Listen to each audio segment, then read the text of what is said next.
Hiya, Andy here. Wrapped up this morning. Still feeling the effects of this horrible coldy bug I've got at the moment. So hence the hoodie. Keep myself a bit warm. Weather's so much better today, Monday. Crikey, what a weekend. Storm Bert, great name. Hit the UK over the weekend. Pretty much blown most of the leaves off the trees. But anyway, this is an intro to last night's down the pub chat, which was amazing. It was really cool. I was joined by Average Geo, Camel Finance, Chemo Zabi, and 1LV, and obviously myself. So there's 5 of us. What a fantastic conversation we had. I didn't have any idea anyone would join, but they did. The channel's working, guys. I can't thank you enough. I really do think that we're starting to build something really different, which is brilliant, absolutely brilliant. The conversation, if you're into your Bitcoin, was Bitcoin all the way through, pretty much. Really interesting, thought-provoking thoughts come out of the conversation. It was really laid back, chilled. I'm gonna sneeze. Oh dear, this is real.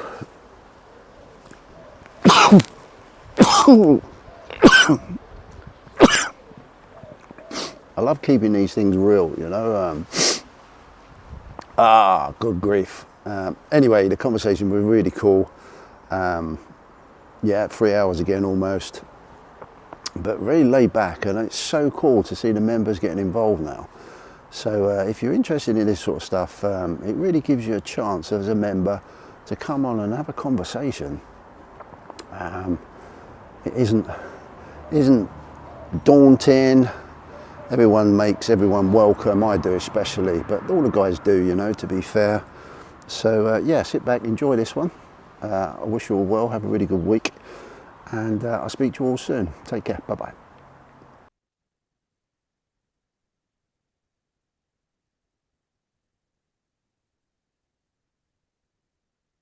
Oh, it's so funny. I find it's really funny when you,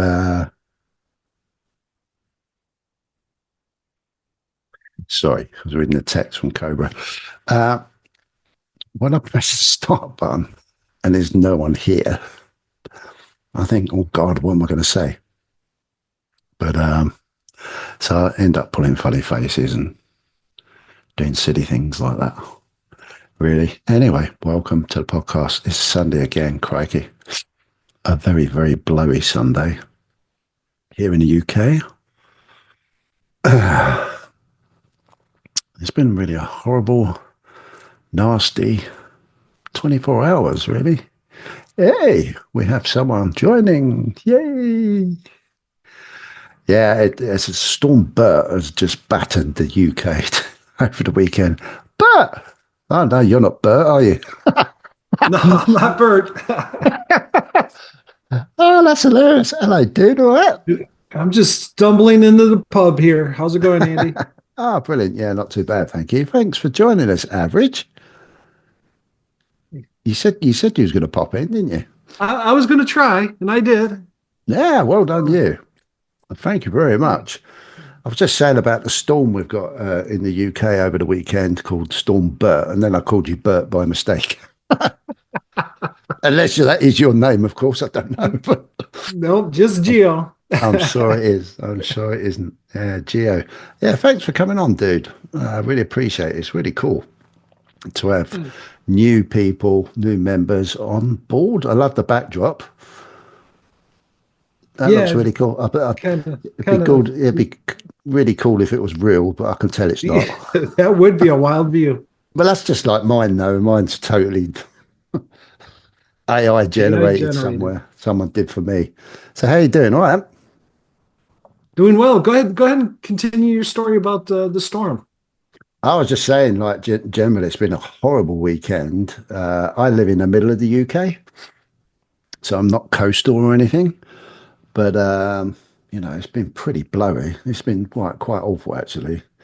But I know some of the other parts of the UK have been battered quite hard, especially around the coast, as always. And I think Scotland and the north of the UK has had some rough cold weather as well. So it's a bit late for us this year, the seasons. Whereabouts are you in the world?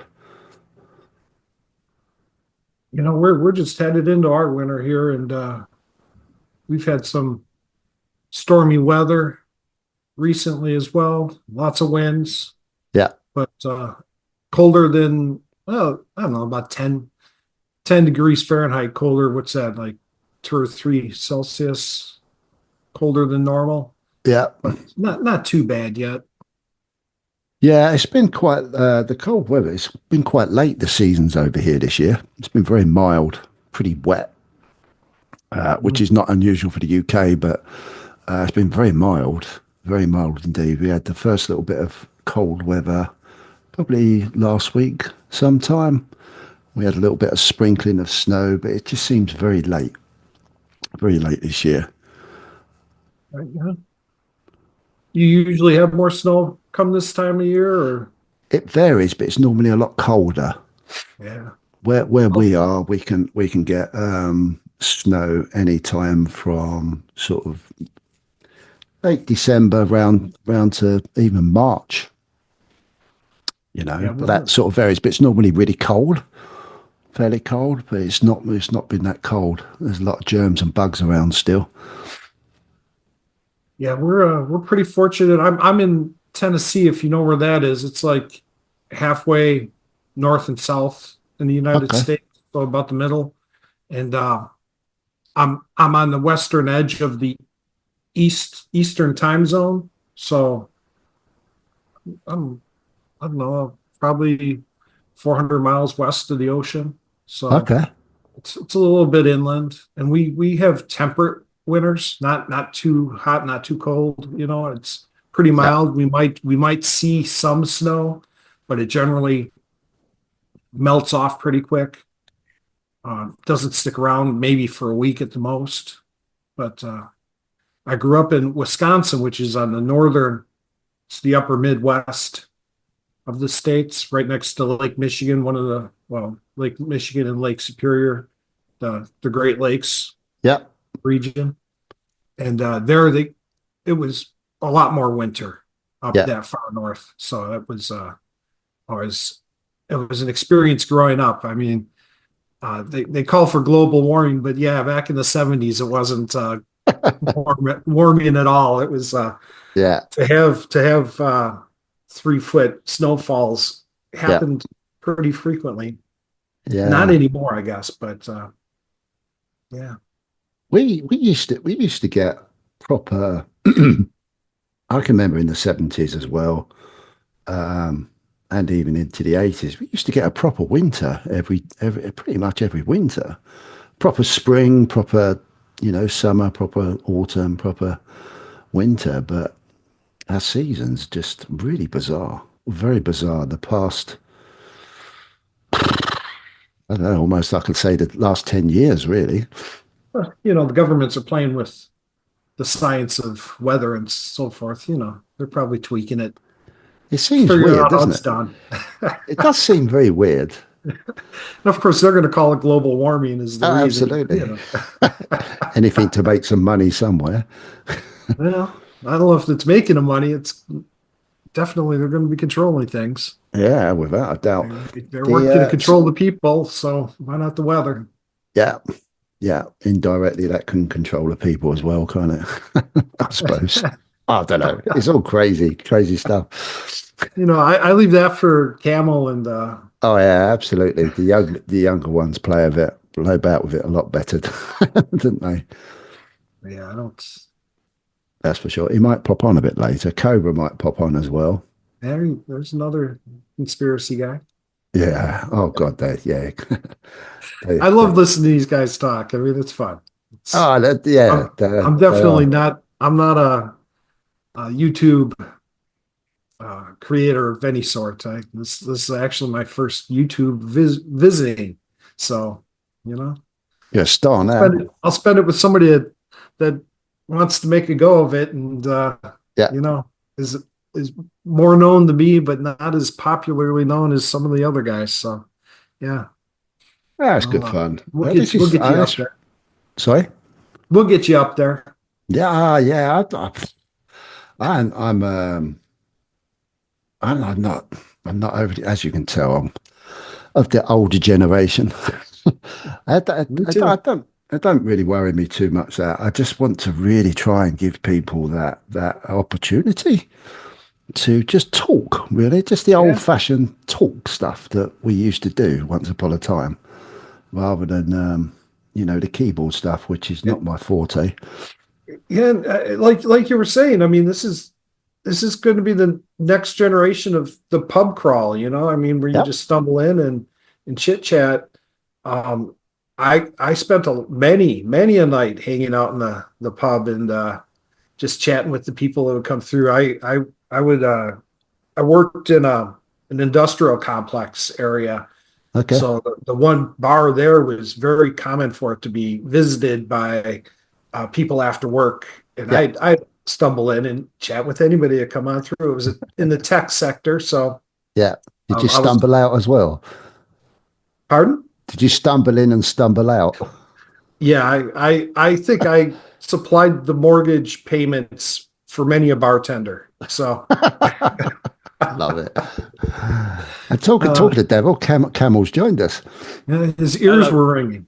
Hello? Hello, mate. Can you hear me? Yes, I can. Yeah, can you Oh, hear sorry, us? my mic was giving me jip. You guys all right? Yeah, really cool. Do you know Gio? I think he follows you. I recognize the screen name, yeah. Yeah, yeah. Well, now you got a face for it. Awesome. Nice to meet you, brother. Hey, how's it going? Yeah, it's good. we was just talking about you. All Oh, good good stuff. thing. I hope so. Yeah, all good stuff, mate. All good I'm not stuff. very popular on Twitter at the moment. I gathered that from your last Twitter post. Are you getting lots of jip? Yeah, lots actually. It's quite weird. Really? Yeah, quite weird, but yeah, it's okay. Part of it, I guess. What are you saying? The top's in or something? Yeah, I said I'd be really surprised if we get out of the third week of December without seeing the US stock market top. I'm kind of with you there. I'm kind of Yeah. with you. It's weird because it's just an idea and it's like a very clear invalidation, right? If we're still going up into January, then I'm wrong. But you only have to quickly skim through those comments to see that people are quite annoyed by the idea of it. So, Huh? And I'm sure you'd be welcome to be wrong. yeah, I would. I'd rather be wrong. 100%. Yeah. I think that's a lot of things people just don't seem to get when they. I listen to some of the stuff you say, Camel, and I think, are you not paying attention to what actually Camel says half the time? Because I know you put out that that this is the possibility, that's a possibility, but how many times have I heard you turn around and say, "I hope I'm wrong," because it's easier. Yeah. Yeah. So many times. Loads. I don't think people watch the videos. I think I think if you actually watch the video and have the sound on and try to take in what I say and then make your own decision, I think you're probably in like the 10% of viewers. Because I honestly think most people just read the thumbnail or the title and then write something and then leave. I don't know. I think probably quite a few people just skip through and just try to find stuff that they want to hear. And if they don't hear what they want to hear, then they probably get the ump and clear off. Hemo asked me an interesting question the other day. He said, are we doing something wrong? And I said, well, what do you mean? And he said, well, we've been, spoon feeding people's setups, calling trades out weeks in advance sometimes, right? Or we're expecting even Bitcoin now, we're expecting a cycle low around the 5th of January. That's weeks and weeks we've been saying this, right? Yeah, yeah. And then when we get a cycle low, if I decide it's tradable, I might long it, as you know, and then we put the stop just below. As always, it's the same stuff over and over again.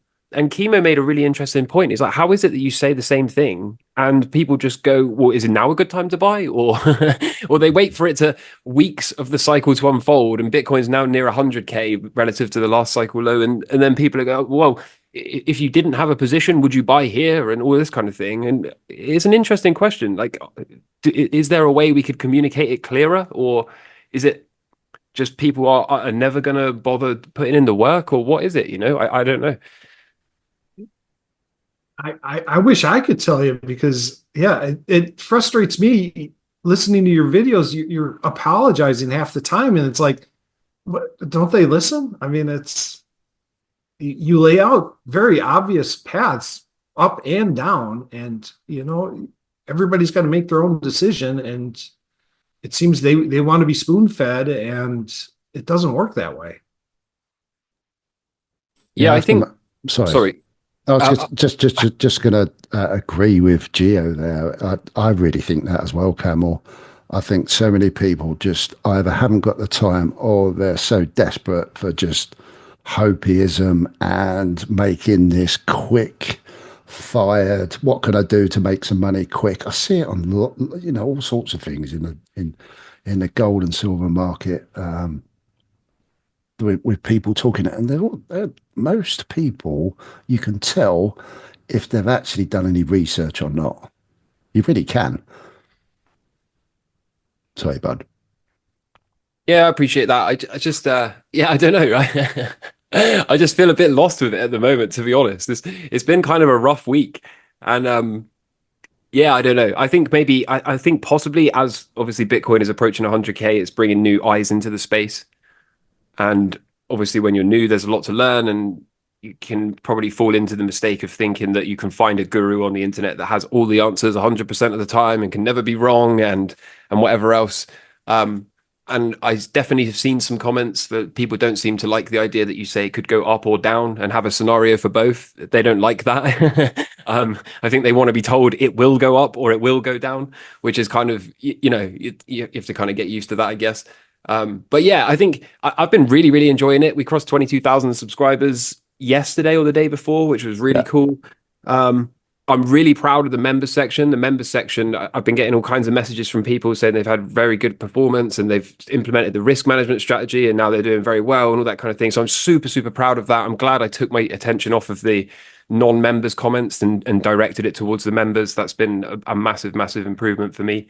But yeah, I think this last week's just been a little bit strange, and I find it also, the other thing is that I'm getting a lot of flack for is suggesting that not every altcoin is going to go 2 or 3x its prior all-time high.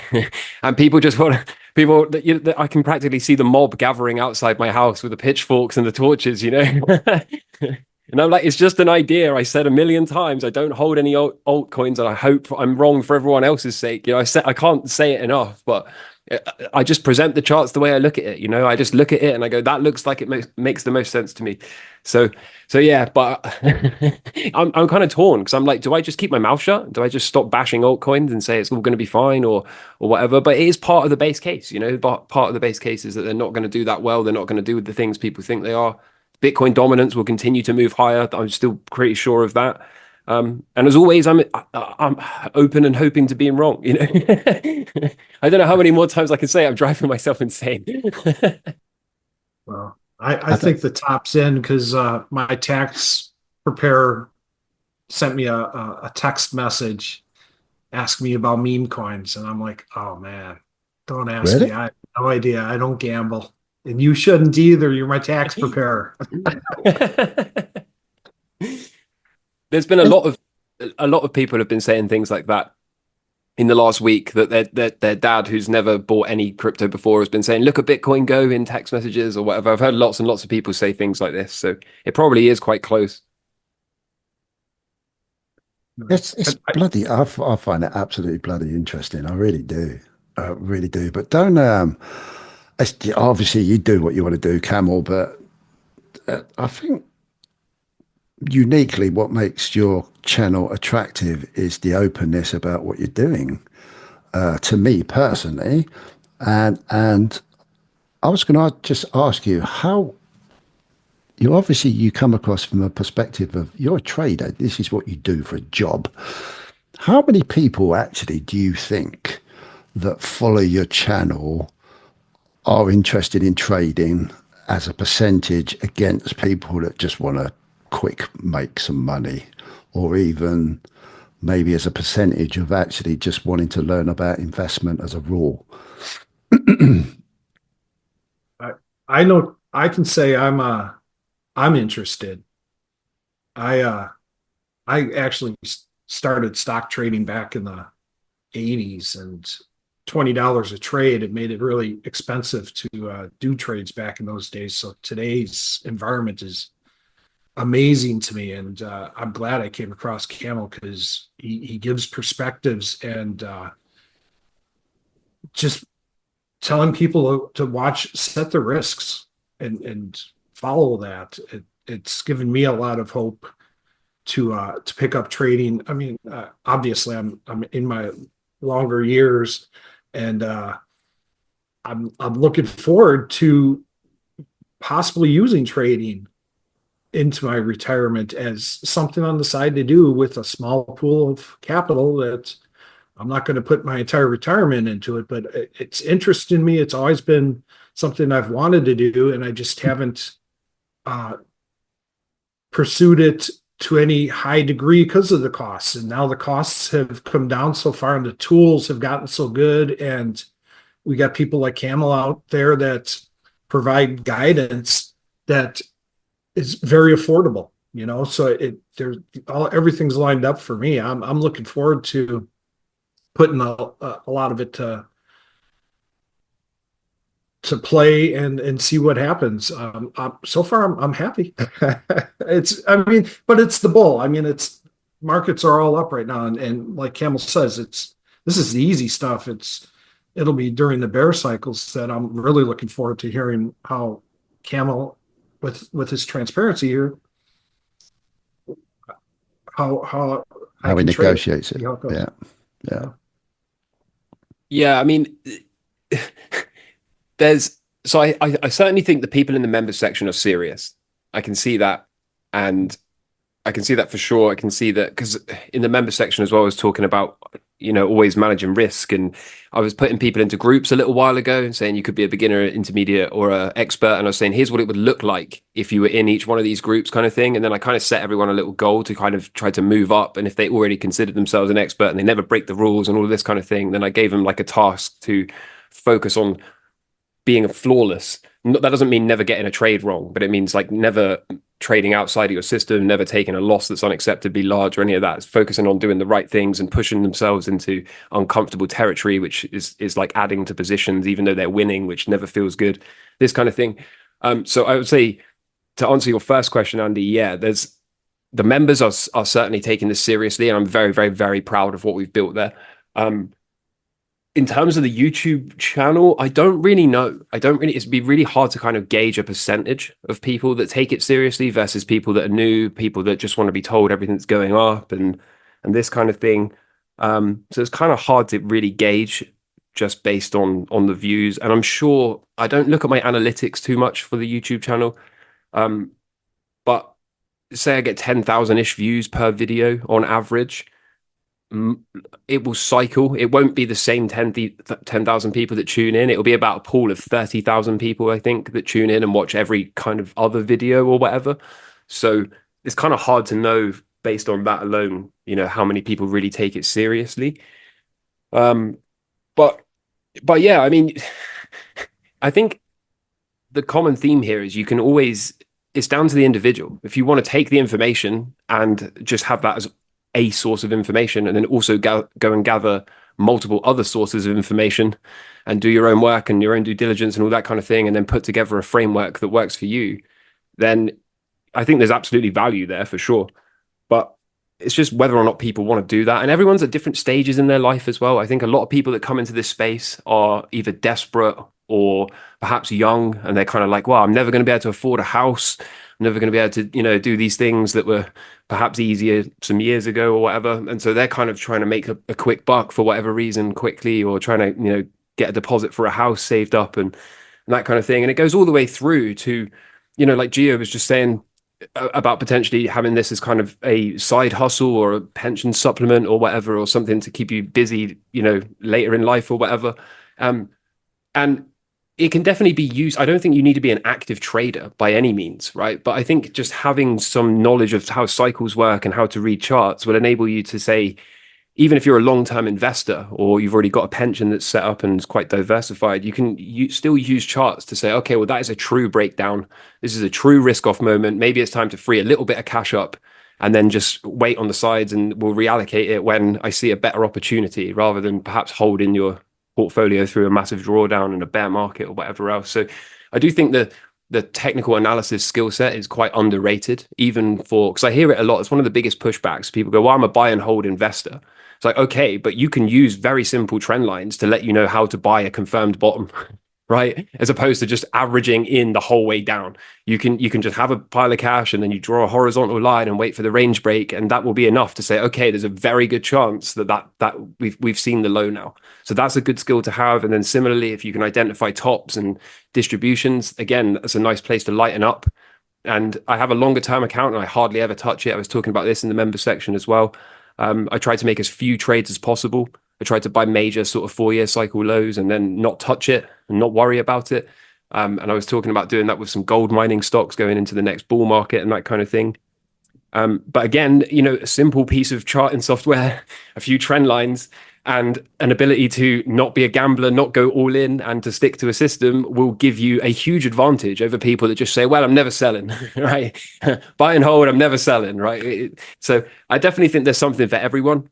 But again, as I always say, you know, people often want to say thanks to me, but I'm always like, there's many people that take exactly what I say and do nothing with it, and it makes no impact in their life. So it's always down to the individual. If you find value, that's great, that's why I do it. But ultimately, it's all down to you and how you take that information and combine it with other people's information.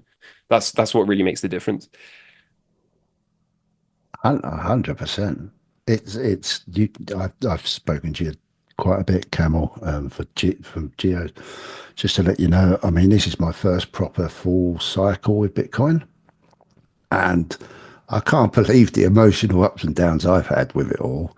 But I've had to accept that that's the learning curve, the total learning curve, and I've used, as Camel knows, I've used his channel and the information he gives off free of charge, guys, free of charge, for an old boy to get his head around just the pure basics. And it's well, I'm nearly 3 years in now on this cycle, and I'm only just starting to learn even more stuff that I didn't realize before, and it's took me a while to get confidence with the simplicity of trend lines and bits and pieces.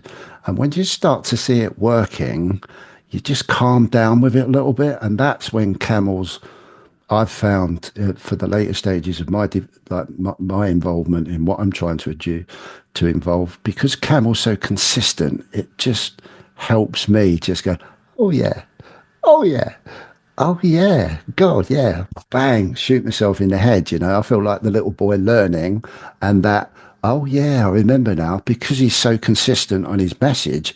And you know, for a dumbass old git like me, it works, and it really does work. And for the simplicity of working out with cycles and getting confidence in those, you know, what cycles are and how they can repeat themselves, it's helping me and my youngest son start to buy silver in a different way. You know, and trying to get as close to those cycle lows as possible to buy a monthly buy, and then let those 30 days go by again and just see where we go with it. And then hopefully it comes, like, I'm beginning to, like, I hope it comes down, because I want to buy a little bit more, you know. But there's for me, I've learned that there's signals I can use just to give me confidence. I'm not an expert, that's for sure, but that learning curve and Camel's channel consistency just is a compliment for me personally, what I'm trying to do. So again, thank you very much, Camel. No problems. But it does help, dude. To try and keep it simple is just amazing. Absolutely amazing. Yeah, I'll agree. I mean, I often comment on Camel's videos. Uh, I'm appreciative of the food for thought. I mean, like you said, your message is so consistent, Camel, that it, yeah, it's easy. It's almost too easy to follow if you really wanted to follow it. Yeah. And it's great that it's reinforcing. I've been, this is actually my second full climb. I got in January 21. So I was riding that climb and had no idea where it was going or what was happening. And I'm like, man, I just don't have enough to put into it. And then I got hit by the first dip, and I'm like, wait, I thought it was supposed to keep going to the moon. And and then it threw me off. And so I sold some. I didn't sell all, but I was selling some because I'm like, oh, we're going to go into the bear market, and then started going up again. And yeah, it slingshot me around. And yeah, my tax guy wasn't happy to see all my losses, but I'm like, hey, I'm trying to figure this out, and he had no idea what crypto was, and yeah, now he's the one sending me messages about meme coins. So it's like, yeah, he's getting into it, and he's going to have those negative, those capital losses to file. I'm sure I'll get an earful when I go in to do my taxes this next year, because I've got some gains showing up that he's going to be happy to see, I think, for me, but he might be a little jealous. There's my wife was not happy to hear how deep into Bitcoin I currently am, and told me to pull out some of my investment to rebalance when it was in the low 80s. I'm kind of sad I took out some, but it I sleep better having pulled some out and put rebalanced it and other things, and make the wife happy. You know what they say, happy wife, happy life. So Yep. Absolutely. Can I just say hello to 1LV who's joined us? Yeah, welcome back. I saw you last week. Can you hear me? We can hear you. I can hear you, yeah. Hi, everyone. Hello. Welcome to Andy's Pub. I just heard, thanks. I just heard the last part, and yeah, welcome to the club. Sounds very familiar. Yeah.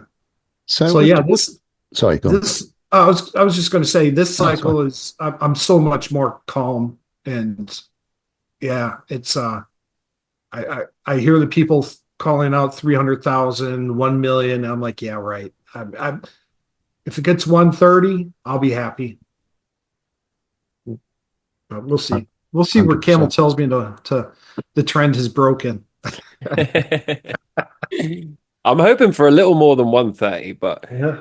I mean, it's a fool's game to try and guess the top. I mean, we can use fib extensions or whatever, but in my experience, it'll top at the number the least people think is possible. Hopefully. Whatever that might be. So get back, Camel. Are you thinking of changing things up a little bit, or you're just going to see how it goes? What you mean with like the content on the channel, or Yeah. I don't know. Do you know what I was thinking today? Actually, I was literally just talking about this with my wife before I hopped on here. I was saying that before I had the YouTube channel, this will be my third year I'm coming up to now, almost 3 years. And before I had that YouTube channel, it was my routine to finish work at the start of December and go back in the first or second week of January. And that was like my holiday. I would always just close everything out and take some time away and refresh and spend some time with the family. But since having the YouTube channel, I work every day of the week now. And I was saying, I wonder if I should take a month off or whatever. But I've kind of painted myself into a corner, because I kind of openly and ruthlessly mocked the people that get a few things wrong and then take some time off. And I said, when you see the top come in and risk starts to happen fast, you're going to see very quickly all these people go, oh, I needed some time off for my mental health, or I've got family issues. And it's really because they don't know how to manage risk when things get bad, and things get bad quickly, right?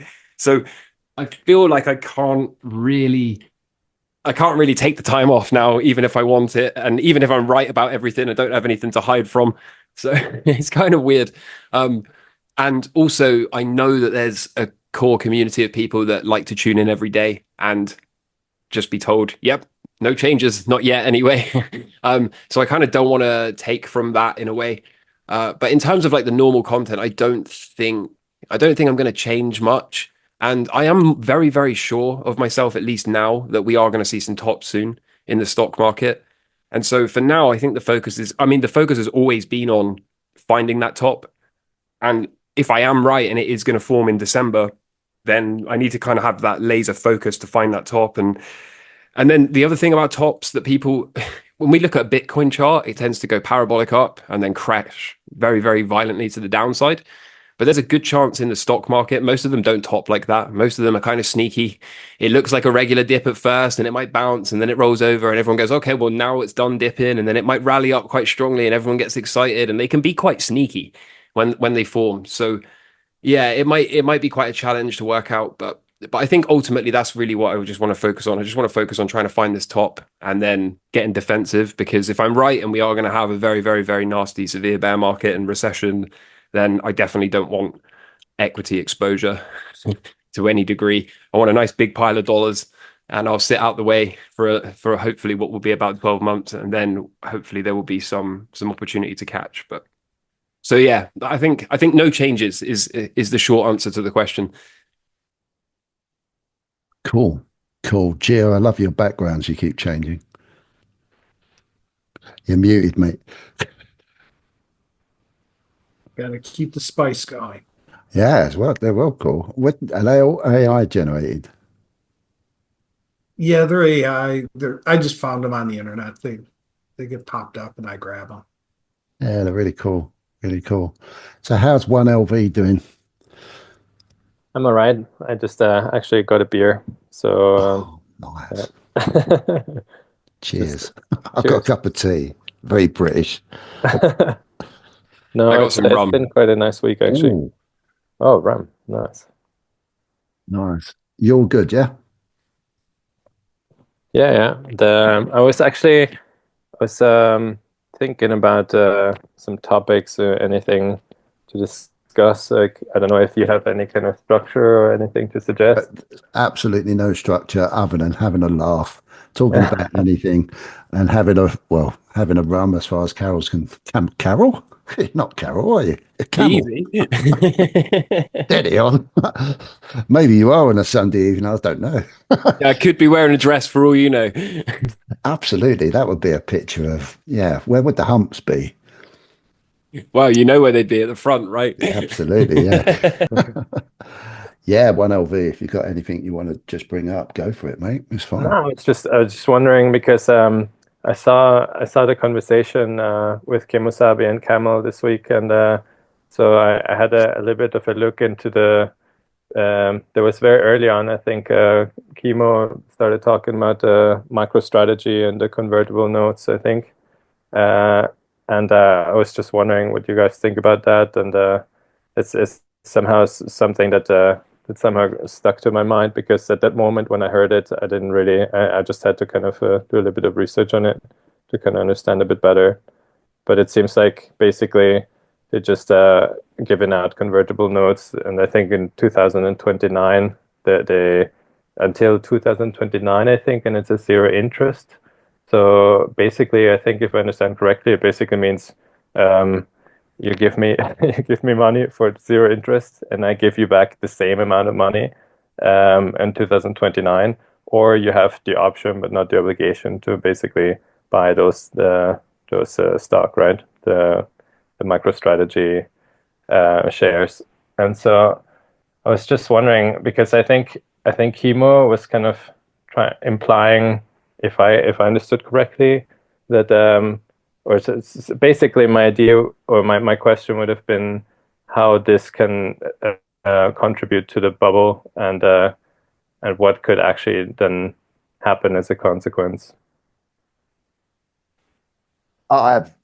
Personally, I have no idea. I don't even understand what all these convertible notes mean and whatever. So I can't even comment on it too much. Other than I do find it.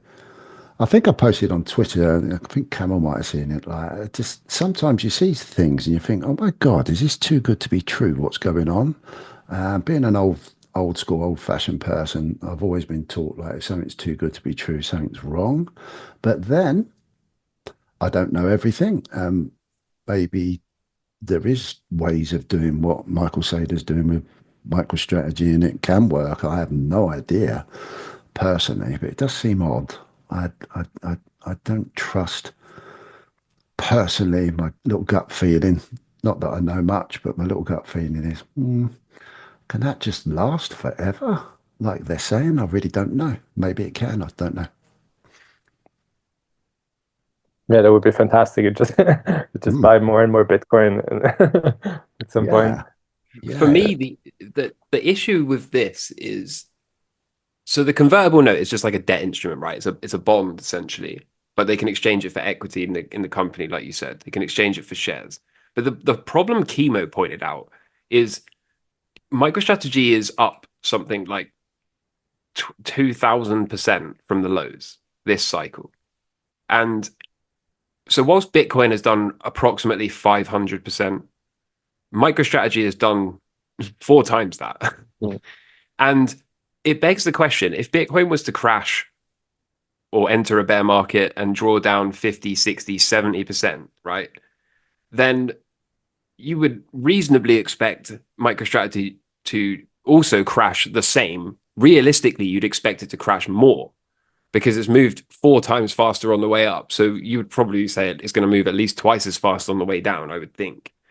And then it becomes this case of, if you're one of these convertible note bond holders, you have 2 options. You can say, well, the share price is tanking, but I don't care because I long-term believe Bitcoin is going to go back up and be millions a coin. And so I'm happy to sit here and hold my convertible note, ride the bear market, let the price recover, drag the MicroStrategy share price up, and then at some point I can cash in at a much higher price. But the reality is, when things go bad, they go bad quickly. And if you were holding a bunch of these bonds or convertible notes, I should say, and suddenly your MicroStrategy share price is cratering 60 or 70% because Bitcoin has crashed 40 or 50%, there will probably be the temptation to say, you know what, well, give me the shares, right? Give me the shares or the cash back. But if the share price is going to keep crashing, then they're also exchangeable for cash, right? They don't. That's the deal. They're exchangeable, convertible to either cash or to shares. But if the shares crash a certain amount, then investors are going to say, well, okay, just give me the cash value. And then suddenly we may, and it's not a call or a prediction, but we may find ourselves in a situation where you've got a bunch of these bond and note holders saying, give me the cash. I don't want your share price that's crashed 80%. And then MicroStrategy suddenly has to come up with that cash. Now, does it have that cash? Maybe, maybe not. But right now, it holds about $35 billion worth of Bitcoin, and the company is valued at 100 billion. So it's 3x what it's holding. And if what it holds was to crash by 50%, then it seems to me that we will see a nasty decline in the share price of MicroStrategy. And then, like I said, then you get this thing of panic selling, and maybe they just want the cash instead of the share price. And it's difficult because everywhere I look, I just see people saying nothing can go wrong. It's a new paradigm. Everything's fine. They've figured out a way to monetize volatility and all this kind of thing. And they're taking energy of Bitcoin and converting it into 2x the vol and blah, blah, blah. It all sounds really cool, but I've seen a bunch of parabolas in a whole heap of different asset classes. I've traded through many of them, and there's always a story.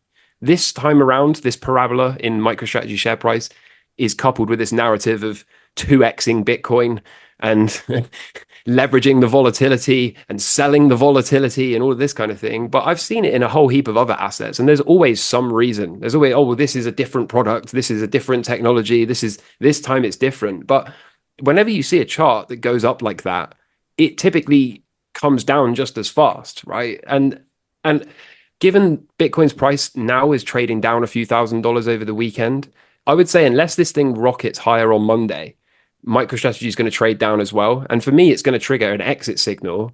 And I have to stick to it. I have to lighten up. I have to take my trading position off, and at least I got to pay myself something from the core allocation. Because if I don't, then I'm disrespecting my system, and a person that disrespects their trading system is not a trader. They are a gambler.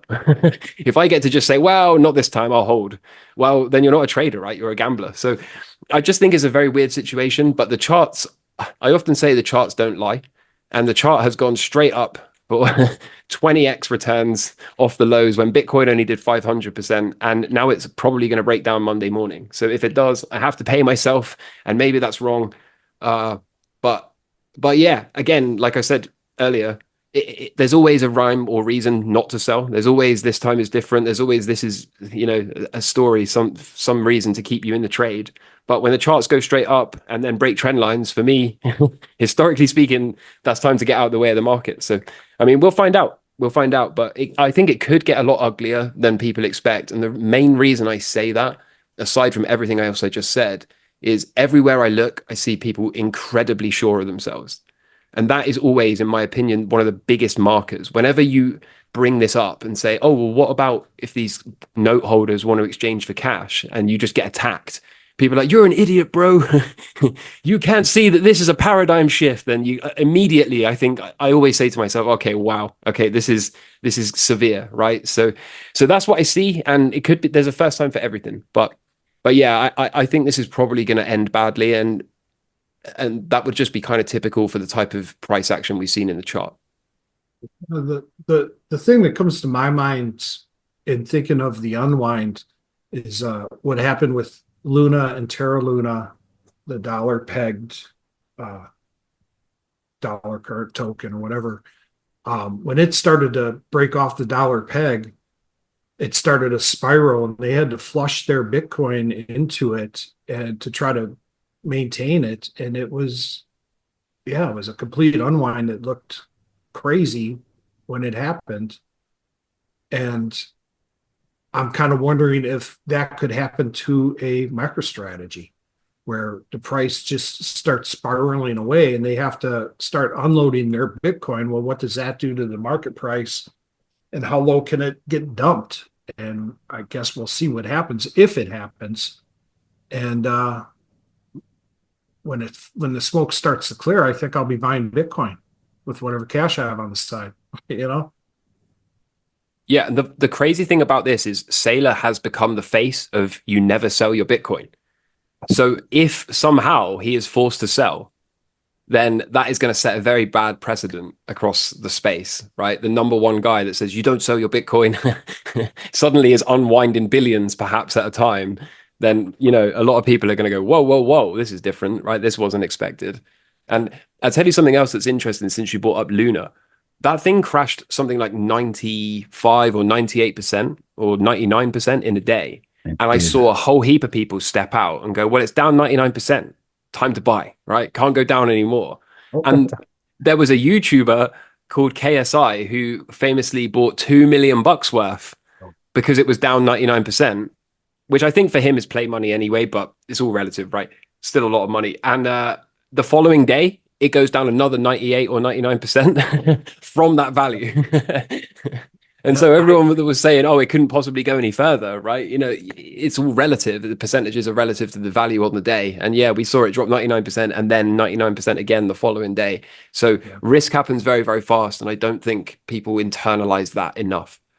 Yeah, I bought when I thought it was going to stabilize and start going back up. And and it took another dump. And I'm like, guess I'm writing off that couple $1,000. I mean, is what it is, but you take those risks.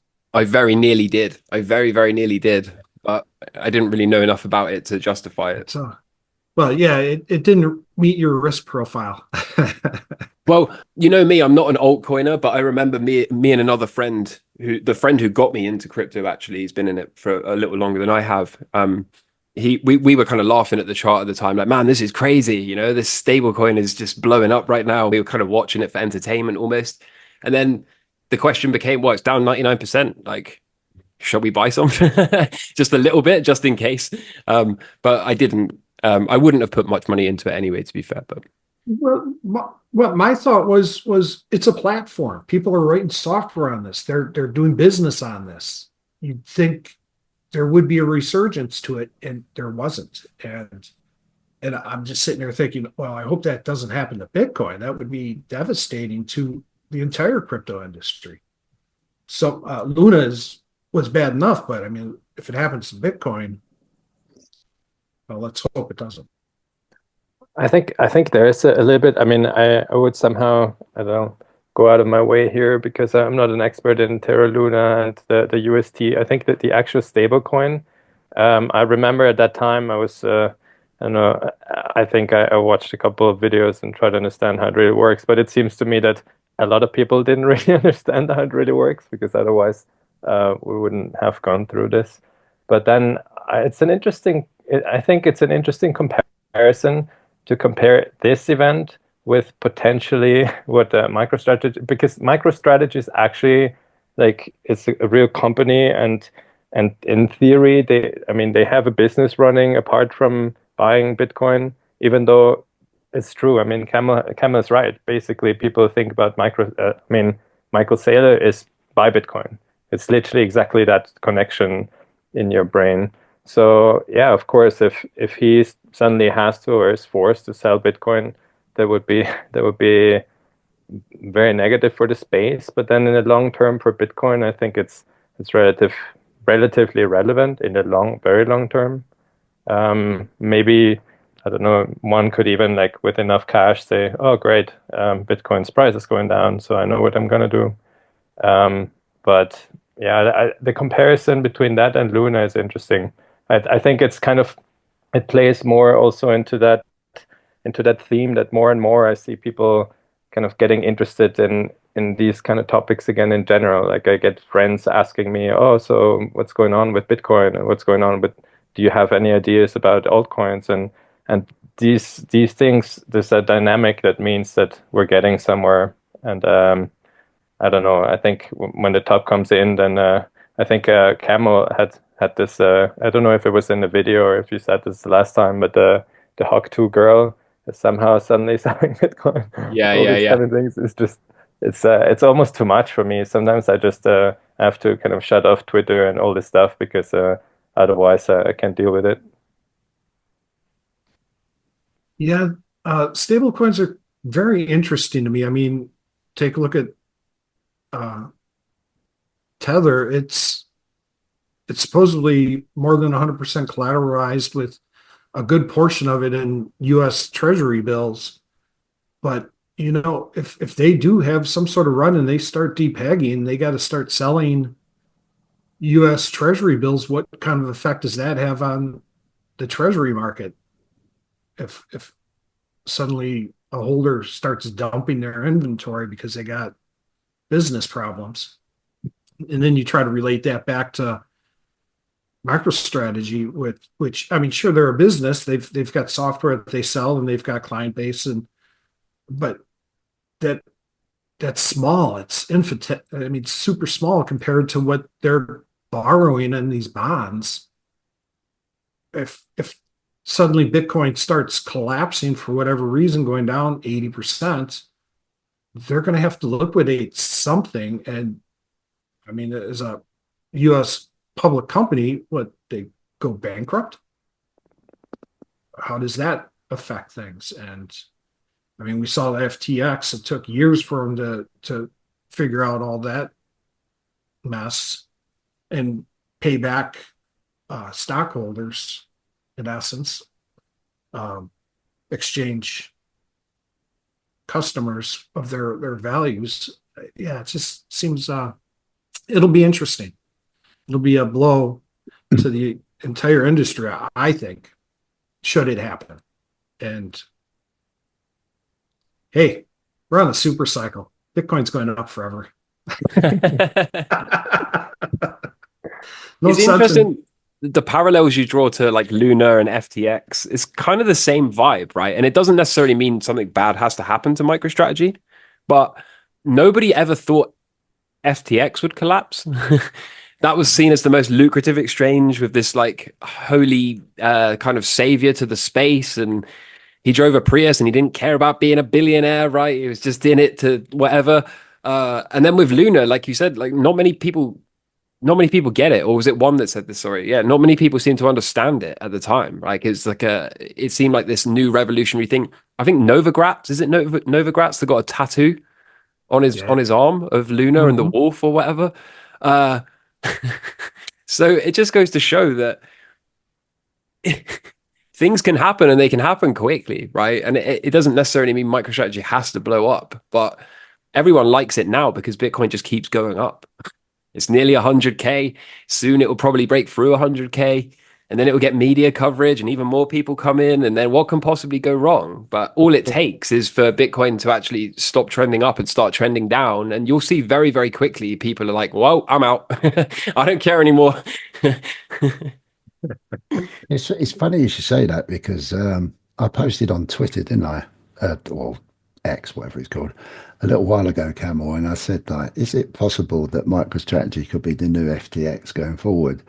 Do you remember that? Yeah, I do. Yeah.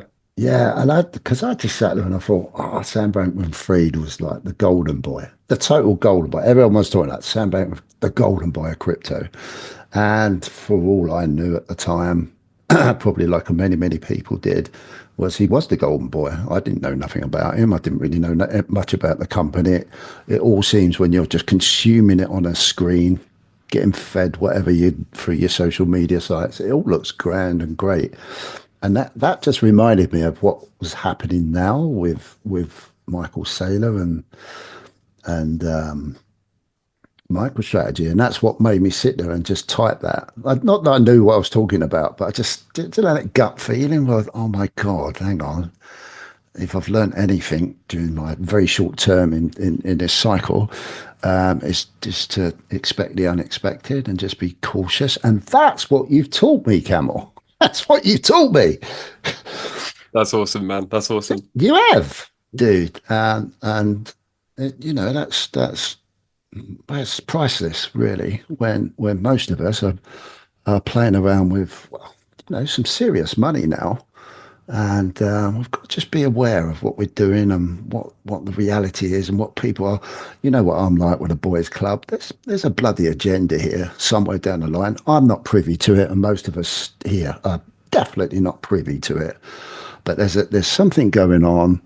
I'd like to think that it's going to be very positive, especially with, you know, from Gio's point of view in what's going on in the USA and the potential of what's being said. But it's just words. It's just words. We've got to wait to see, you know, if it comes out. But at the same time, you can't just go sit there and go, yeah, it's great to go to the moon. And there's lots of people that are cashing in on that, obviously.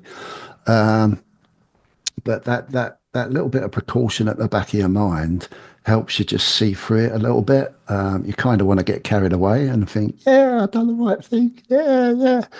But hopefully for many of us that have been a little bit sensible and, you know, we're in a good position. So if we need to get out, we can get out with something, you know, just until the things die down and we just see where it goes. I know there's always a thing at the back of your mind thinking, oh, if I get out, I'm never going to get back in again. Yeah, that's there, obviously, but that's a portion of working out your risk tolerance, isn't it, and what you're prepared to do and having that choice. It's when you don't have that choice or you can't think of that choice. Again, that's what you've taught me to do. And then that's on my shoulders, you know, half the time. It really is.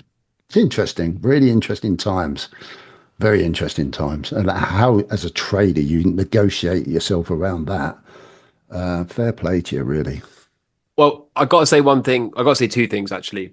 You saying about your mind always thinks, oh, I'm never going to get back in if I get out. But if I was to count all of the times I got out and couldn't get back in versus all of the times I got out and then also later on got blessed with the opportunity to get back in at the same price or lower, or indeed the amount of times that I didn't get out because I was scared.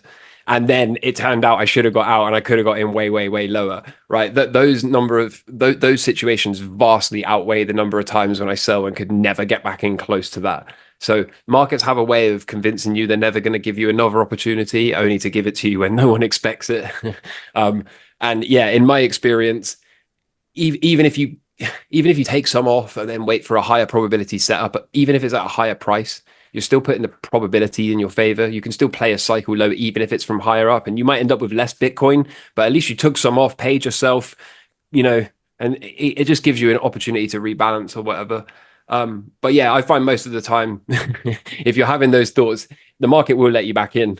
You just have to be patient for that. And the other thing I wanted to mention, just one last thing about MicroStrategy and Michael Saylor, is in my experience in markets, markets have this way of building people up and then tearing them down. And I can remember seeing this with Cathie Wood, right?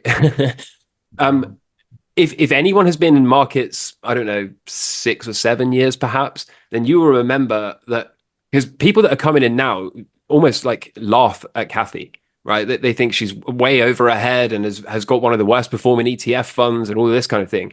But if you've been here any more than 6 or 7 years, then you will know they put this lady on a pedestal in the media every day as a savant with this huge run up in the ARK ETF, right? And all of this kind of thing. And it had insane performance. And she was on every news outlet every day of the week, right? And they love to do that. They love to say, look at the performance ARK has had. Like this woman is a visionary. She's one of the best to ever do it, right? And then the market finally tops. ARK crashes 60, 70%, whatever the number is. And then ever since then, it was like they couldn't wait to tear her down. Like, oh, she's the worst fund manager ever. And oh, this is the worst performing ETF we've ever seen, all of this kind of thing. And I remember watching this whole thing unfold in real time and feeling really bad for her. I was like, God, just weeks ago, she was being held in the highest possible regards as the smartest woman to ever run an ETF. And now all of a sudden, like whenever you bring her name up, people just can't wait to bash her. But in my experience, that is what markets love to do. They love to put someone on a pedestal, build them up, give them kingship and status. And then all of a sudden, when the market turns down, they like to, you know, burn these people at the stake. And it just wouldn't surprise me if that is what happens with Saylor. It wouldn't surprise me. Again, not a call or a prediction, but we've been building him up for a while, and maybe he makes like $1 trillion or something. And then I bet there is a whole heap of people that can't wait to tear him down and go after his honeypot. That's what I'd be thinking. That's interesting. I was thinking at it a little bit from the other side, that there's like also the market actually needs a person, like the person also needs that. Like it's kind of like I don't want to say symbiosis because it's not really a symbiosis, but there must be some kind of character that also allows that the market takes him or her into that kind of position and elevates, so that you can somehow, I don't know, it's almost like a token of whatever the vibe is in that moment. Because, you know, I don't know, I don't want to, again, like from a perspective of mental health, like I guess if you have so much stress and you have to shoulder all of this stuff, I think at some point you have to have a certain kind of character or a certain character trait to actually really be able to kind of take this upon you. And be it now Michael Saylor or Cathie Wood before, or even there are always these kind of characters. I think when it came to Luna, there was Do Kwon. Then obviously there's SBF or FTX. And I understand that all of these issues are actually very different. So you could say that FTX is maybe like a platform collapse that might potentially not really even be that crypto related. Then there might be MicroStrategy is obviously, to me, what I find fascinating there is that it's a real company with gigantic institutional funding that's very different than some stablecoin that, I mean, I don't want to be disrespectful because obviously there's been a lot of people working on this, but it's some decentralized stablecoin that is not on the same level in my opinion, but still it has left a dent in all of our experiences and so you can compare it from a vibe, like Camel said, I think. But I think if I understood correctly, also Luna and UST, I thought that there was actually an attack, but correct me if I'm wrong. And I have to honestly admit I didn't really do any research on that. But I don't know if there was also any type of investigation. Really, do you know about anything about this? There was an attack, right? I'm pretty sure there was. Yeah, somebody Right. figured out, because it's an algorithmic stablecoin, they figured out how to kind of trick the algorithm into selling it. And then they realized if they shorted it at the same time, that it would reach a level in which they would be forced to start selling other assets to try to cover it or whatever. And then, so yeah, if essentially they figured out how to manipulate the algorithm to force the price lower, and it was an attack because there was people in the know that took huge short positions on it before it happened as well.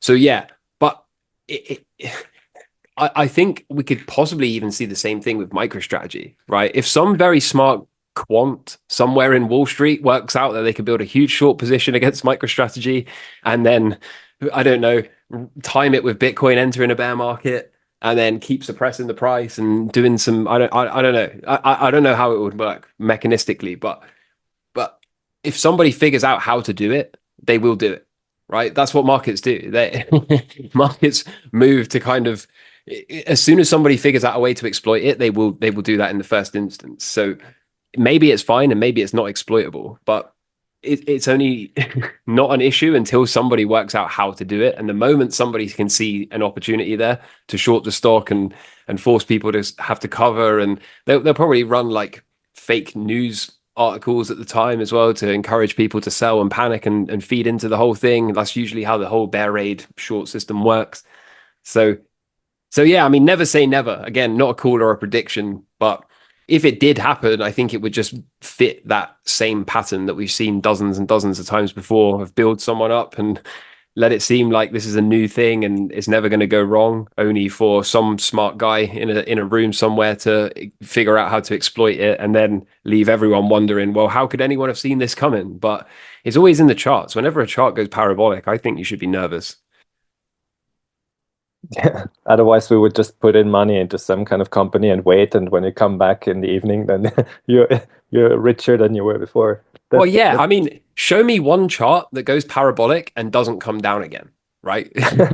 Please, I'll wait. Yeah, it's impossible because otherwise nobody would do anything anymore other than sitting at home or just because who would? I mean, that literally you would just buy some stock or something that goes up all the time.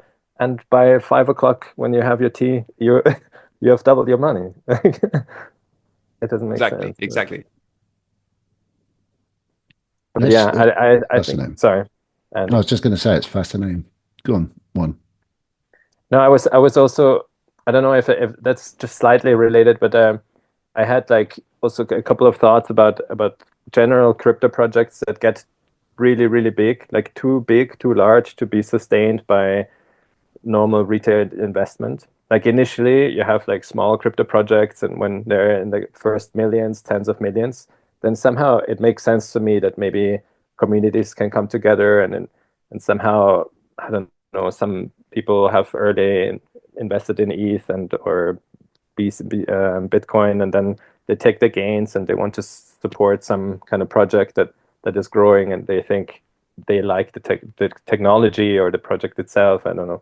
But then once it's I don't know, like 400 billion market cap or something like Ethereum or even like 100 billion, I wonder, so what is the future for all of these projects? Because now crypto is somehow, I mean, apart from Bitcoin, which I now set apart, but the rest is somehow already, there are some projects that are so big that at some point, I don't know, like what's going to happen in the next cycle? Are they just going to disappear, or who is going to where's all the money going to come from to sustain them? Because they have to grow. They will have to grow. Otherwise they will disappear because people will stop caring about them. And so it's kind of interesting. I don't know how what my interpretation is about, how I would see that in 8 years, in 10 years. Maybe they just all disappear, or most of them, or maybe not. Anyone? This is Camel's favorite topic, altcoins. I think they are going to disappear, and I think it's probably going to come via like regulation. Because I don't know if anyone's been noticing this, but the meme coins have been going crazy, and just recently I've been noticing that like even 12 and 13-year-olds are going semi-viral at the moment in this space because they're orchestrating rug pulls and they're walking away with like 30, 40, 50K, which for a 13-year-old is like a lot of money, right? And there was one kid that did 3 rug pulls in one day and then like streamed the whole thing at the same time and made like 50K a pop each time and whatever. And these are like children, like actual children, right? And part of me thinks that the way this whole thing kind of plays out is whether we get alt season or not, whether I'm right about like thin breadth or whether they all go to the moon and everyone gets to be ridiculously wealthy.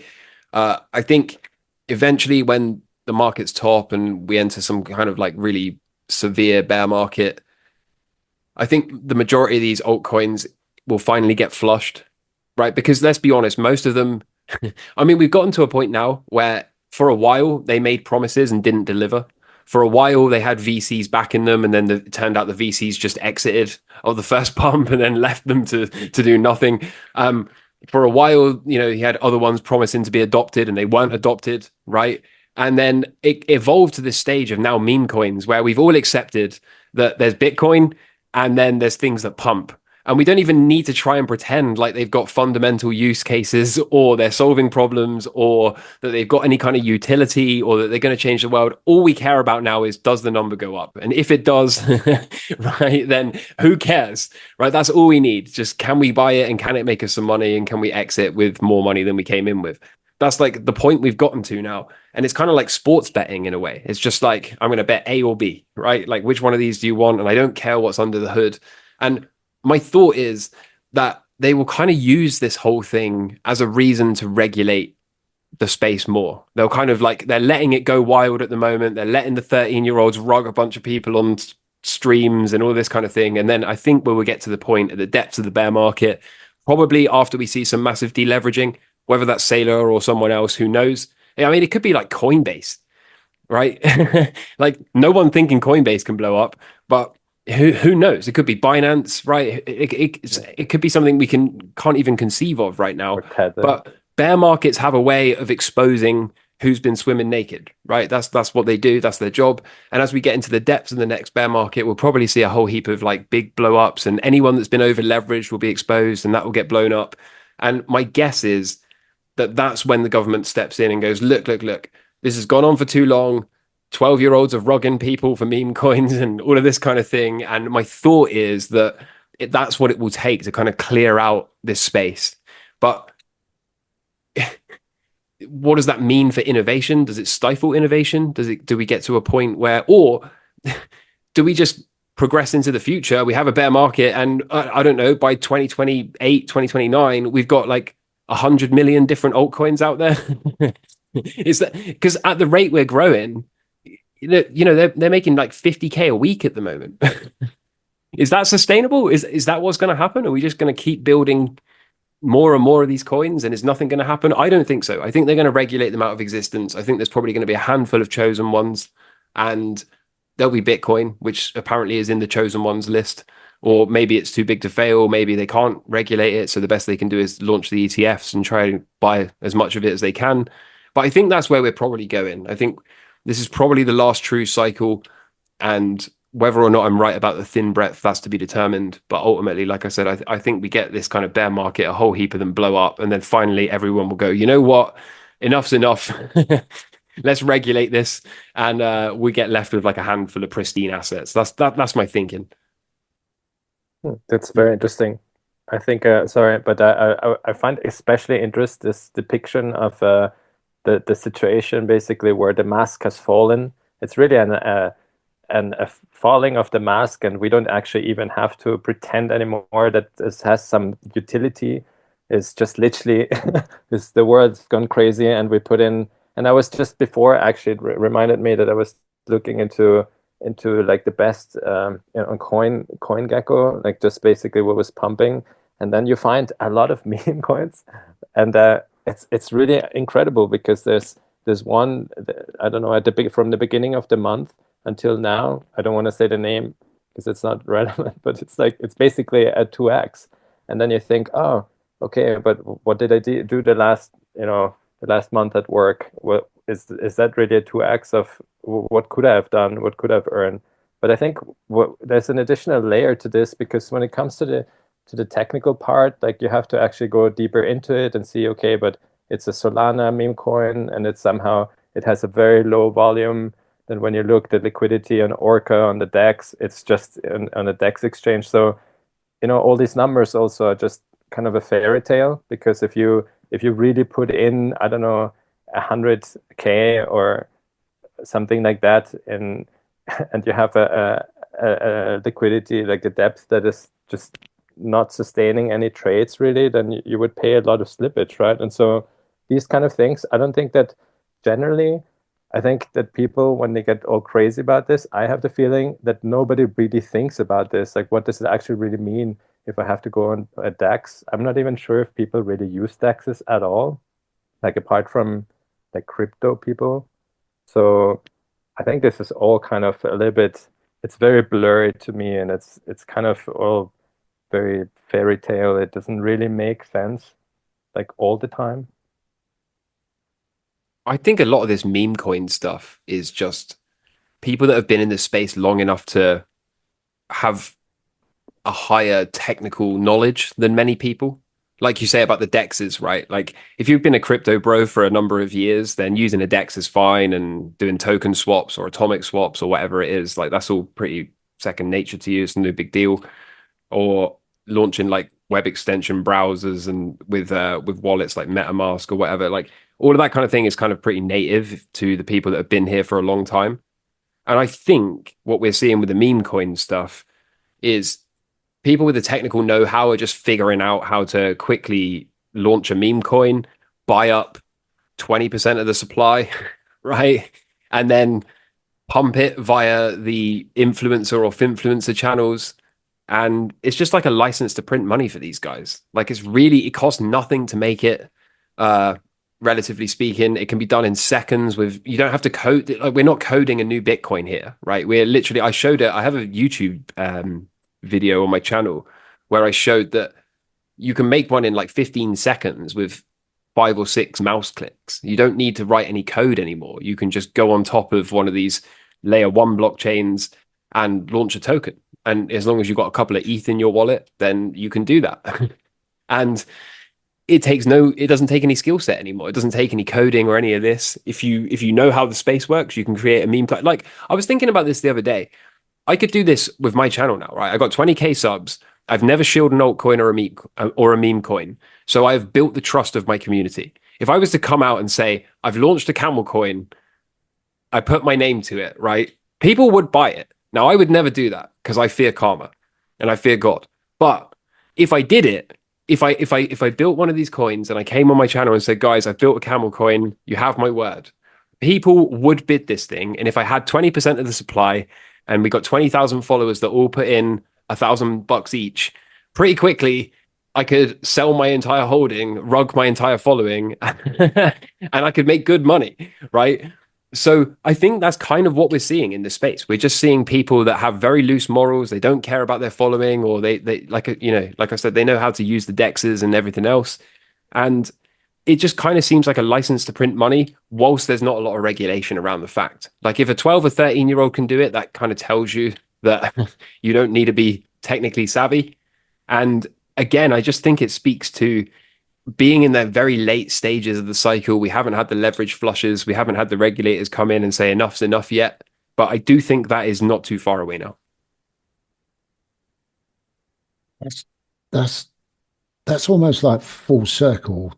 Whilst you were talking there, Camel, because that's how important your channel is. So it really is, because you don't hide that. You don't hide that, but you can't. I think we spoke about it before. You're not going to save everybody.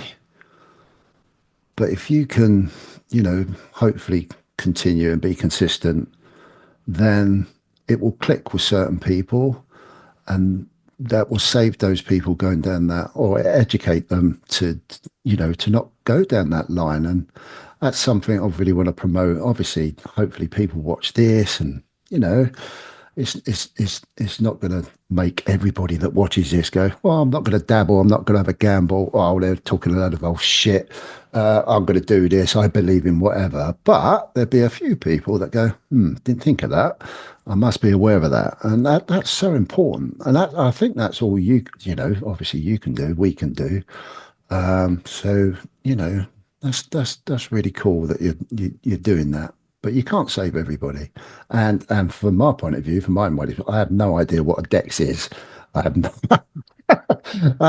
When you guys talk about these things, I think straight over my head.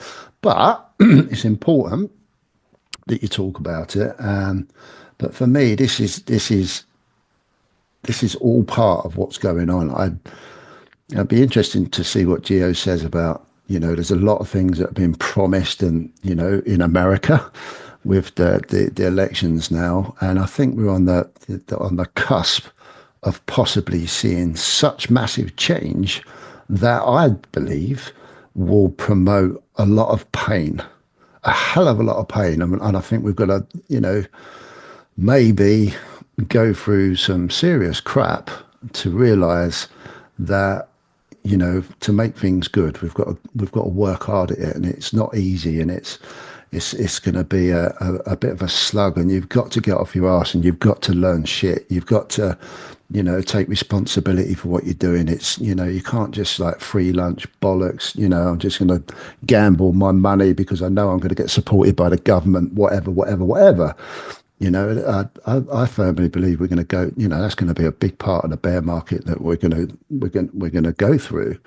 I don't know what your feelings are on that, especially you, Gio, being in America. Yeah, I don't put a lot of stock into campaign promises. So what got Trump in the office was everybody's fed up with the way things are. He's put up a lot of promises. We'll see what he can do. I'm not too optimistic the first 2 years. He's got to get things set up and find out where he can make cuts and so forth, and where he can make adjustments, what departments he can downsize, things like that. We'll see what Elon Musk and Vivek put forth as far as their choices for this to try to save the $2 trillion off the deficit. But what's $2 trillion off a $6 trillion deficit? We're still going to be in deficit. We're going to keep going deeper in debt. And so we'll see what they do and what happens. I'd like to see some of the changes. I'd like to see some of the programs downsized or right-sized. And I've always said, man, I don't understand how government departments can't pass an audit. They take in all this money, they got to know where it's going, but apparently they don't. What, the Pentagon failed their 7th consecutive audit or something? Well, then stop funding them. If you can't, I don't understand. I come from private enterprise business, and if I can't balance my books, I'm out of business. They'll come down on me. And being a government agency, you don't have to balance your books, it looks like, and there's nobody coming down on you, and you keep getting more money each consecutive year. And we'll see what they do. I agree. If they do start implementing some changes and they start cutting staff, and people are going to have to take more responsibility for what they do and how they do it. And yeah, they shouldn't be looking for government handouts. I understand there's some people that need them. You can't, but from my eyes, it looks like there's far too many people with their hand out and taking the easy street rather than wanting or putting forth the effort to better themselves on their own. It's an unfortunate state, and I know America's not the only one that's in that state. I hear a lot of other countries have. Take a look at Germany. It sounds like they're having dire straits right now with their being in a recession, but the U.S. being the global reserve currency, they're probably the last one that's going to have to account for it. There's going to be other issues that I'll see before the U.S. dollar starts getting crushed. And hopefully by then I'll have a mound of gold behind me and a thumb drive with a few Bitcoin. And a few camel tokens. Yeah, exactly. I think that's a really good idea, camel, actually. But you have to let us in like early doors. We'll all rug pull. We'll all rug pull it together. You heard that on the W.O.T podcast. We've doomed ourselves already. That's fascinating. It's really interesting times ahead, for sure. Yeah, It's it's as tough Cam to always said. Sorry. it's tough to know what's going to happen and how it's going to happen. And politicians have a tendency to take the easy route rather than the tough route. So I'm not too optimistic. And every country I look at that's having issues is taking the easy route. Print more money. Bit more money. Yeah, that lovely money tree.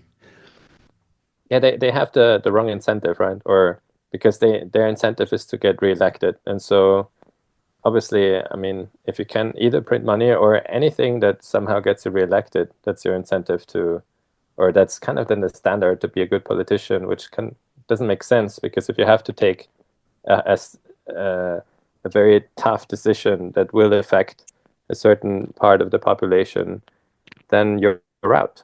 Then you have no chance to get reelected. And that's not true just for the US. Obviously, that's true for the entire world, or at least everywhere where we pretend to have democracy. That's very true. It's as Cam always says, what a time to be alive. It really, it really is. It's nuts. It's crazy. But what can you do? You can only do your thing. Try and keep your family as comfortable and as safe as possible.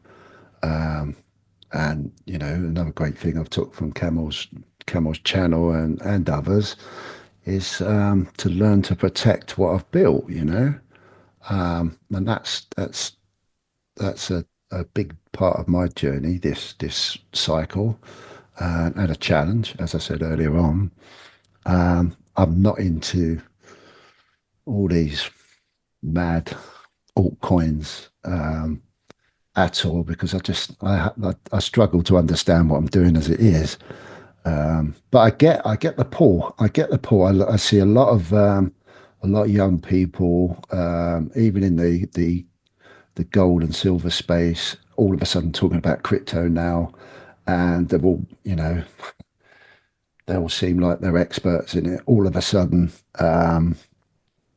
and it's worrying. It worries the hell out of me, because it just means that people are just looking for that quick buck, that quick.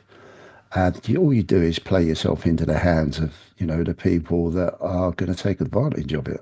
And that, I suppose, that's always been a part of our history, not just in crypto, but in anything in life. There's always people out there that are willing to take your money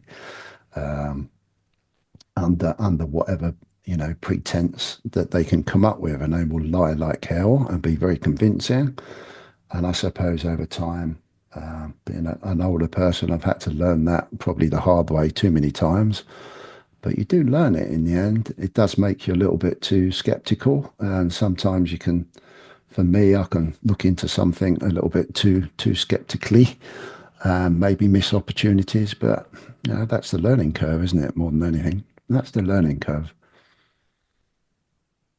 That is true. I mean, I know I've been reducing my risk on everything I do lately. It's tightening the belt and not being as lavish as I once was.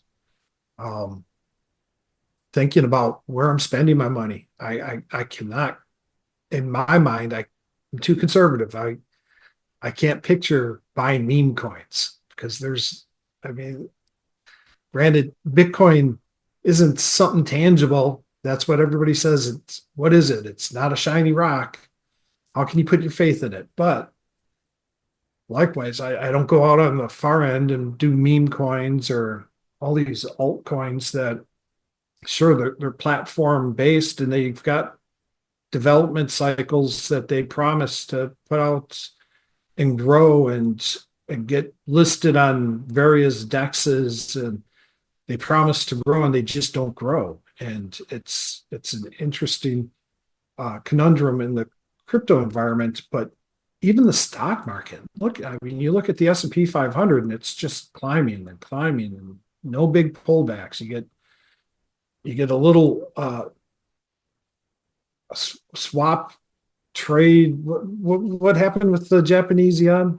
They had an unwind and Oh, the that carry had- trade unwind. Yeah, the carry trade. Yeah.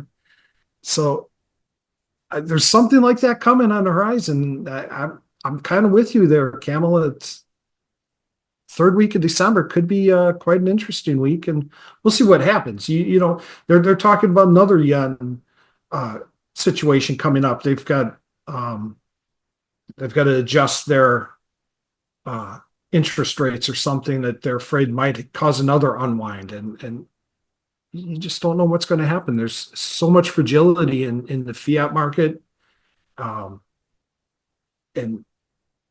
Bitcoin's bull market is expected to go till the end of next year. And can it? Will it? We don't know. We'll watch it, and we'll take action when the trends start to break and the cycles don't look like they're going the way we expect them. But all we can do is watch, keep our eyes open, and cherish what we have. You know, tighten the belt. Don't. I'm not taking. Man, so many of my friends are doing European vacations this last year, and I'm like, wow, how and why? You know, don't you see what? There's a So reason we that's it. didn't have that recession 2 years ago, and it's just been pushed off. And I don't know where it's going to come down, but we don't go forever without a recession. There's got to be an adjustment somewhere, and the longer it takes, the bigger the adjustment's going to be. It's not going to feel good. A lot of the reason I've been suspecting we see a top in December is because of the Japanese interest rate decision. And I think we are probably going to see another yen carry trade unwind type deal. And if they mess around with their interest rates again, then it may well force them to have to unwind the equity position, because suddenly it's not going to be favorable anymore. And if they have to unwind the US equities, then we get another sell-off, just like we saw last time. Last time it was pretty short-lived.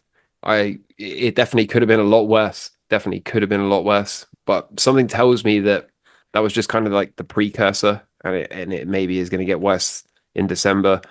And then all of that is showing confluence with these longer-term cycle analysis that all kind of points to November, December for being the top. So it'll be interesting, man. It'll be really interesting to see how it plays. I really think there's nothing wrong with being long and strong as long as you're aware of the downside. But I think a lot of the issue I have at the moment is I seem to be the only one that's okay with saying long, strong, and bearish, or long, strong, and nervous. Right? Everyone's like, it's going up only forever. Like, yeah, that's cool. I'm still long. I get you, right? Like the charts are going up. That's fine. We're all making money. Everyone's an expert. But yeah, I don't really see too much caution out there, and that makes me very concerned. So yeah, we'll see. The one thing that caught my attention just Chemo. yesterday, chemo. The thing that caught my attention just the other day, yesterday, I think it was, they're talking the U.S. job market is going to make some number announcements that may be surprising, almost as surprising as that 800K adjustment they did. And if that's lines up with the Japanese interest rates, and I mean, if all these things start to line up, you're going to get a lot of potential downturns that could start dropping faster than you expect. Yeah, people often underestimate how fast risk happens. Risk happens very, very fast. And it's all well and good saying buy the dip for now. And every dip you bought was rewarded with more upside. But eventually that does come to an end. And yeah, only the paranoid survive. Let me be paranoid. Can I just jump in and show you something? Can you see the screen? Can you see me on my screen? Yeah. This is so weird. God, I don't know if you can read that. That I was just about to message Chemo and just say, come on, boy, get on here. This is really good. And he popped up. Oh, is that why you were laughing? I saw you laughing when you came in. Exactly. Yeah, I couldn't believe it. I was just literally typing it. Nice. Yeah, I thought it was like happening like right now. You guys have been on for an hour already, right? Yeah. Yeah. Sorry about that. I really wanted to get the start of this one. Oh, you're right. You're here now, dude. So what did I miss? What are we on? We talked about God. meme coins. Chemo, we're about to launch Camel Whiff Crack. If you send me a Solana address, I will give you 10% of the supply, and then we're going to pump this thing to the moon and rug all of my faithful subscribers. Oh, jeez. Now we were just talking, largely speaking, about the way the markets have been really good and happy days, but we're all a little bit cautious, and it doesn't seem like too many people are super cautious at the moment. Yeah. Maybe we've got a Japanese interest rate decision coming up in December, and maybe that's a potential catalyst. We'll see. We'll see. Well, that'll strengthen the dollar. Like the way that Japanese yen chart looks to me, it looks like it's going for over 200, 220 or something like that. So that'll strengthen the DXY. Not necessarily that we're, getting very deflationary. It's just that adds buy pressure to the US dollar.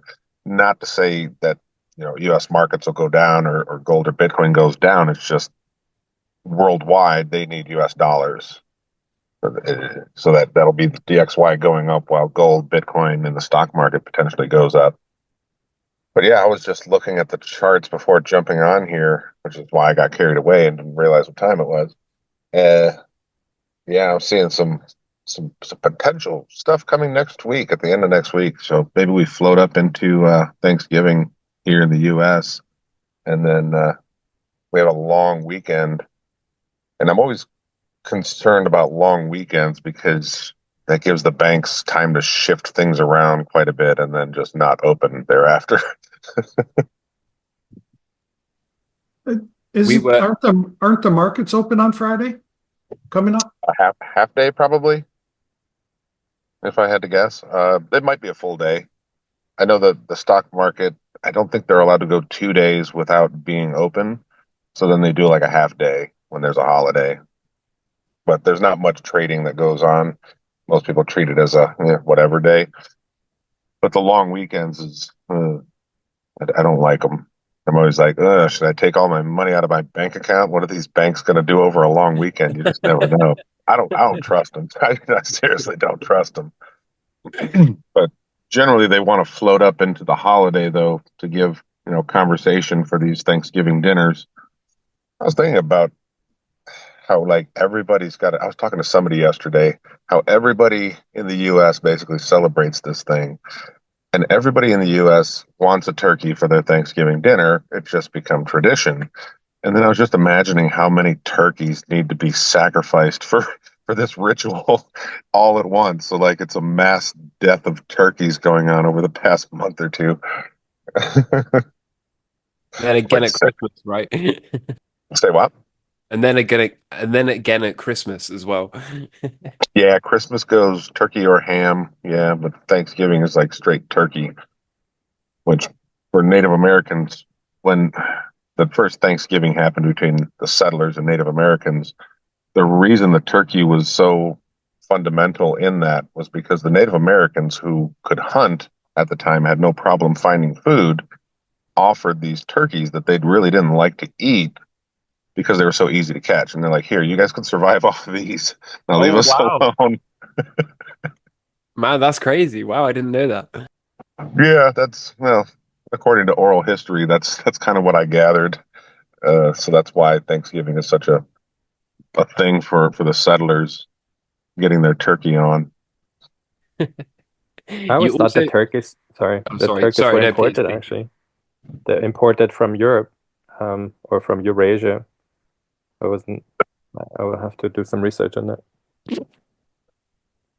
Maybe the domesticated turkeys, but the wild turkeys, I'm sure we got those everywhere. Yeah.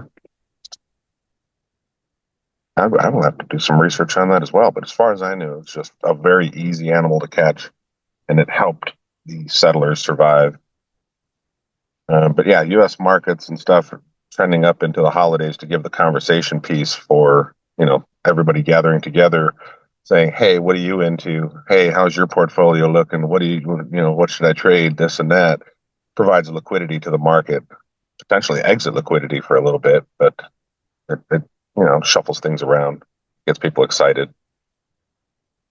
You also missed MicroStrategy discussions, actually. We were talking about how potentially that could be an unwind. unwind coming soon. Some kind of unwind.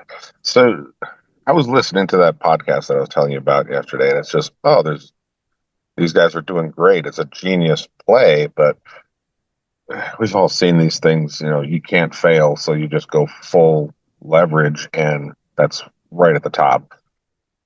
It's a scary thought to think how many Bitcoin they are trying to acquire. And you think of the Hunt brothers back with the silver squeeze back in the 1980s, it kind of resembles that, and they failed miserably.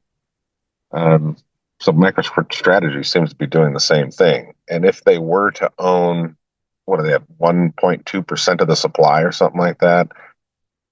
I don't know. They're at 0.5% of the supply, but they're trying to get to like 1% of the total supply, which would be 121.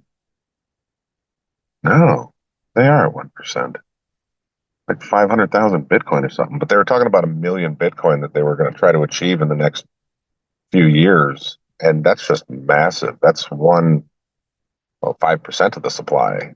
And if they have 5% of the supply, they really have to incentivize the rest of the world to start buying that in order to make good on their 5% of this magic internet money to stay afloat. But if they just keep pumping into it, the unwind is vicious. I think I just read something that if the price was to drop to 78,000, there would be like a $15 billion problem, something like that they would have to kind of unwind a little bit. Man, that's crazy. And I was actually just charting that. I was going to make a video on it from this area. I think there's a definite potential to go to 74. And that could be, a squeeze, just a MicroStrategy squeeze, for the next mid-cycle low, half-cycle low. As long as it stays above November 5th cycle low, happy days. But it could be pretty brutal on Bitcoin. That's really interesting, Kimo. Like, if I understand correctly, what you mean is that that other countries somehow have to kind of keep up with the US and just buy more Bitcoin, and somehow it has to be made more attractive for them, or well, it could be other companies as well, but at some point it probably will be countries. And so otherwise you will have a lot of concentration of Bitcoin just in one place, let's say the US government or MicroStrategy or other companies. And it's kind of interesting. I'm thinking about what type of news stories would have to come out in order to create this incentive or somehow this type of narrative. If you've been following the Camel Finance channel, he's been bringing on, showing charts of Elliott wave theory and what he called the fear-driven fifth wave. So if you have a wave 5 in a commodity, it's driven by fear.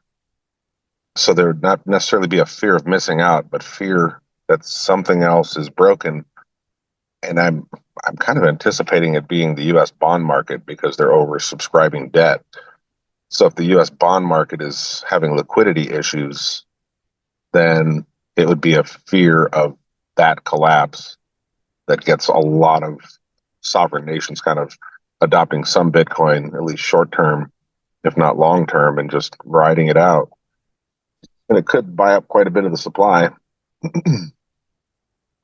Interesting. Yeah, I have so many ideas that I try to put into video format, but it's just too much. I got 1 million ideas and only 10 of them are good. Was it you actually, Kimo, who were kind of putting this also in the context of a Tether collapse? That could be somehow the scapegoat for, because if I remember correctly, I think Tether has I don't know, in terms of bonds, it's somehow comparable, like the volume that they have, that they own in order to collateralize their stablecoin. I think it's comparable to what Germany possesses. I'm not. Yeah, it's definitely they're definitely a big buyer of treasuries.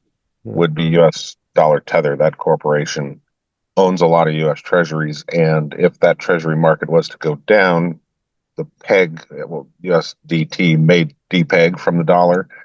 That would also have people rushing into Bitcoin because you want to trade the most liquid pair in order to exit your US dollar tether and big institutions would either send their US dollar tether they own back to the US DT Treasury and have them give them US dollars.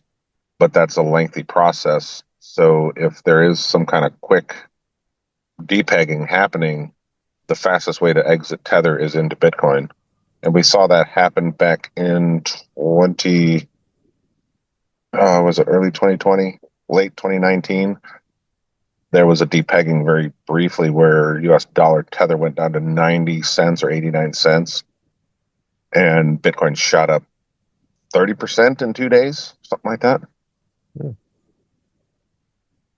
I didn't know that. I thought it's interesting I checked Pax Gold because I was just wondering, and at some point I realized, wow, the market cap of basically this digitalized version of gold is really small, and also the volume is not that high. It's surprising. And then at some point, I don't know if it was when I think it was not USDT, it was USDC depegged because of I think it was the bank collapse in, when was it, 2022 or 3? And yeah, early 2023. And suddenly PaxG, like you'll see if you check out I think on that day, it's just that there's this big candle, there's this big wick because apparently I people did just see wanted that. to exit. And I was thinking, wow, if you have some PaxG, it might be nice just to sell at the right time. Yeah, set those stink bids way up high and your buy orders way down low. Yeah. And just You hoping double your you're money wicked just in. like this, but that's very difficult. Like, I wonder Chemo, yeah. do you mentioned about two brothers with the silver? About The Hunt brothers, what what made you say that when you were thinking about MicroStrategy? Well, the Hunt brothers were trying to corner the market in silver, and that looks like what Michael Saylor and MicroStrategies is sort of doing. They're attempting to buy up so much of the supply that they technically control the price. So if you want to be a buyer, you're going to be buying it from MicroStrategies at $13 million in years from now. I guess that's the plan, which I'm sure the Hunt brothers with silver had the same idea. It's like, if we own it all and we don't sell it, price has to go up. But things change. They change the rules on you. And I don't remember how the Hunt brothers went bust with that. I actually wanted to watch a video or something on that.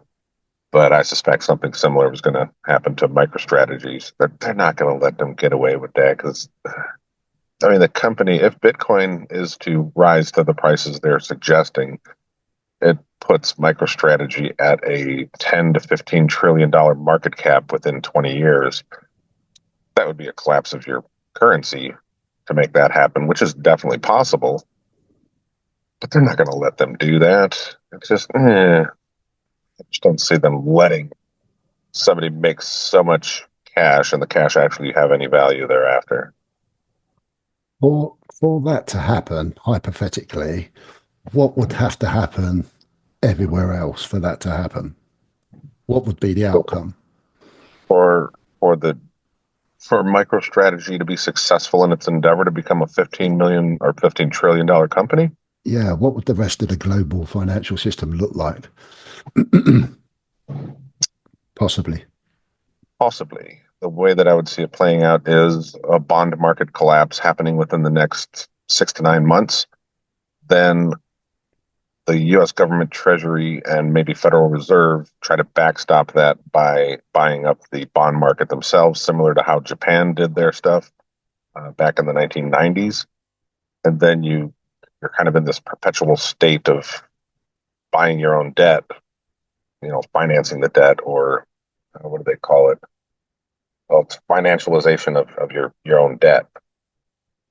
And that would just collapse the currency. Well, not collapse. It'll draw it down over the next 20 to 30 years. And your money's worthless because they're just going to print it to buy back their own debt. Just a vicious circle, really. So in that context, your debt markets are done, and then your currency tries to prop it up and fails. and you got holes in the boat, and the currency is basically the bucket trying to scoop out the water out of the boat that has holes in it, and it's just sinking too quickly. So what I'm trying to work out in my head, that if, I don't know, I'm not Michael Saylor, but I presume he's a very clever guy and he's got some very clever people around him. Yeah. And I would kind of hope that maybe they'd worked that one out, I presume. Maybe not, I don't know. And that's why I asked the question, what do people think? What's the rest? I mean, if he's going to push this to, I don't know, 30 million a coin or whatever, with this sort of strategy, what's the rest of the world got to do to keep up with it? In the big institutional government treasury type thing, have they got to pursue? Do they pursue the trying to keep the dollar going, or do they have to give in, or what? No, they print their own money to buy Bitcoin and gold. So it forces everyone else to do the same. Yeah, I mean, it's a fear-driven rally. It's kind of, that turns into a fear of missing out, or not a fear of missing out necessarily, but saving yourself. It's the hot air balloon in the times of Noah's Ark. Like, you could float above all the water, you don't even get wet, would be the thinking. But are the governments going to allow that to happen? Yeah, I can quote the crypto sniper or market sniper, Francis Hunt, and say they'll never allow you to have your own money. If they do allow you to have your own money, it's got strings attached to it. Similar to gold. Gold could be your own money, but they've financialized that and sucked it into the derivatives market, and now it's a trading instrument. Bitcoin, I would suspect they do the same thing, but there's definitely a chance that they can't, because they can't control it. There will be attempts to control it and ban it, and maybe not allow certain participants in the market. Maybe you have to be an accredited investor, because the majority of the people would not be allowed to own this if the U.S. government is going to be marking it up. If the U.S. government owns it and they want to mark it up to cover their national debt, they're not going to allow their populations to do that, to hold it. Yeah. In order to devalue the currency, they need something to devalue the currency against. They need their populations to hold their shitcoin while they, pump Bitcoin. So I would suspect that they ban it somehow with capital controls and just say it's unpatriotic to own this. Turn in your Bitcoin, similar to the 1930s with gold. You can't really do this worldwide, right? No, you'd probably have it happen in Western nations, if I had to guess. They would all collude together. I mean, think about the worldwide effort that we had on COVID-19. That was pretty well coordinated across the globe. To say that we can't have a better coordinated effort for the financial system worldwide, yeah, it is possible. It's definitely in the cards. I wouldn't discount it. Kind of looking forward and not looking forward to the narratives surrounding these kind of things, because it's kind of scary. But because basically this, I don't know, I mean, you would probably have to identify yourself with an address, like literally your Digital ID. wallet address. Yeah, exactly. And then only the verified addresses could participate in the Bitcoin ecosystem, if you want that. Like something like that, probably. Oh, for sure. You'd have to have a digital ID to just access the internet in general. So that way any financialization on the internet is tracked and taxed appropriately. And you'll get a tax bill, and you'll have to pay your tax bill if you want to continue interacting with this ecosystem. That makes sense.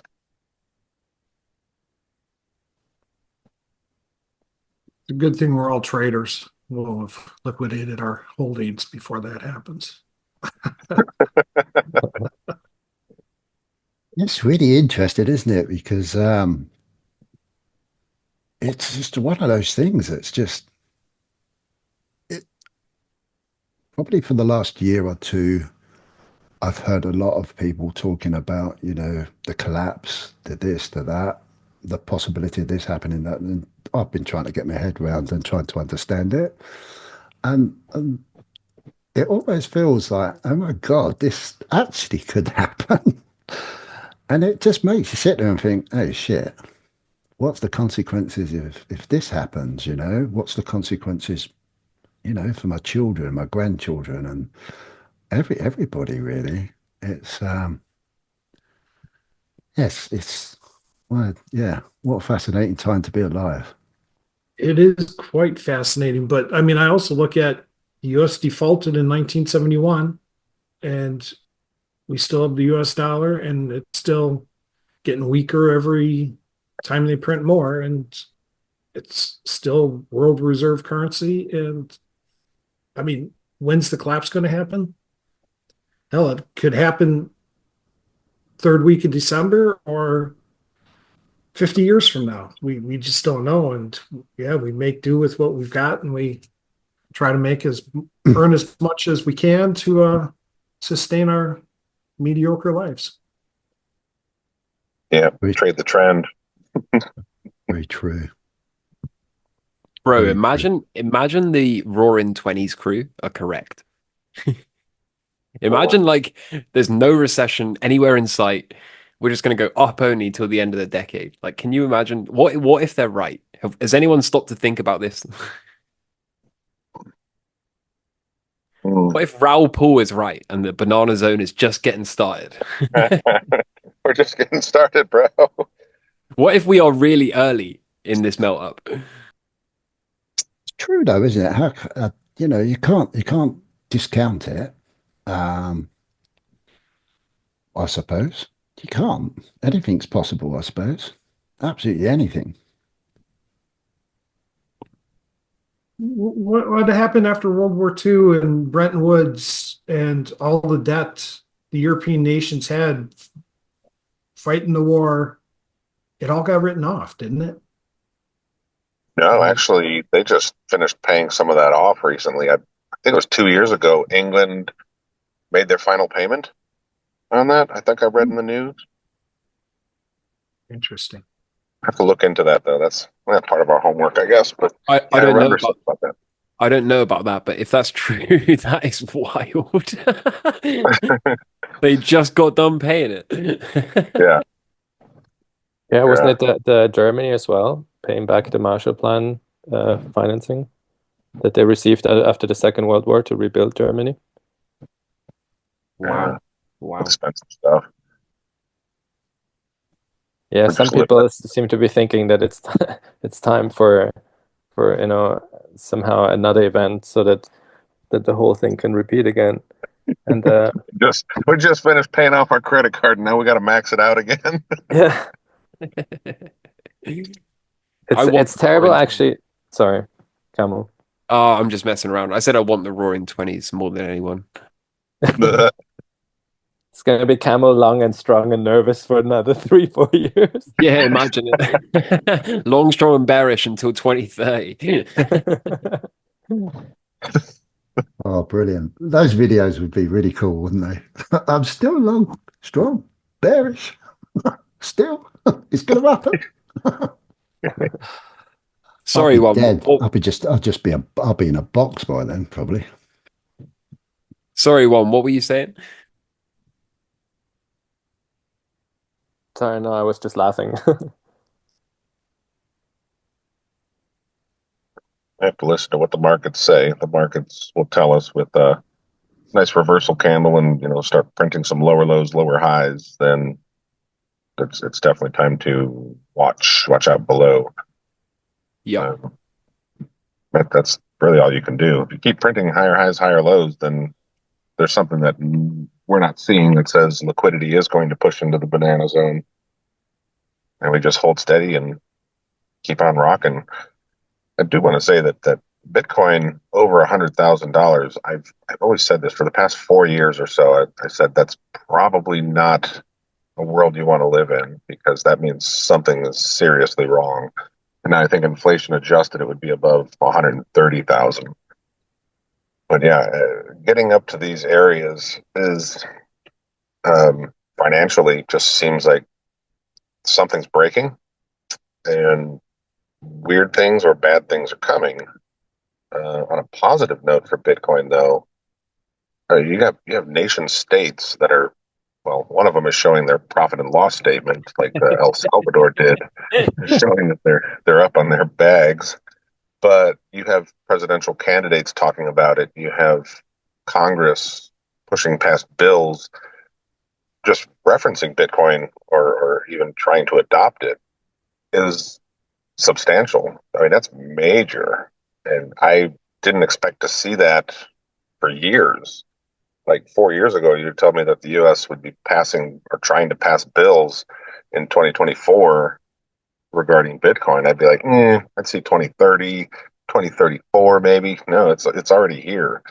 So just the fact that they're talking about it, that means something. Yeah, I have to agree. So then we got to ask the question, what is Bitcoin?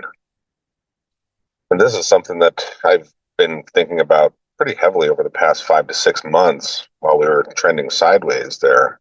Is like, what is Bitcoin? And if you look at the chart, how it moves upwards so much, I think we don't know what it is. I think it's different things for different individuals, and different entities view it differently, but I don't think that we know what it is yet, how we're going to adopt it, and how it's going to play out in future financial system, because the chart is basically just going straight up over, like on a monthly chart. It's just higher highs and higher lows, suggesting that it's currently mispriced and it's trying to reach its price that it's supposed to be when we figure out what it actually is for us. Does that make sense? Yeah, it's interesting that because when I think about what is Bitcoin, in like the feature of a cap on the actual, on how much it can expand, that's the first thing that comes to mind, because it seems to be kind of the major feature that turns this whole thing into an aspirator for liquidity.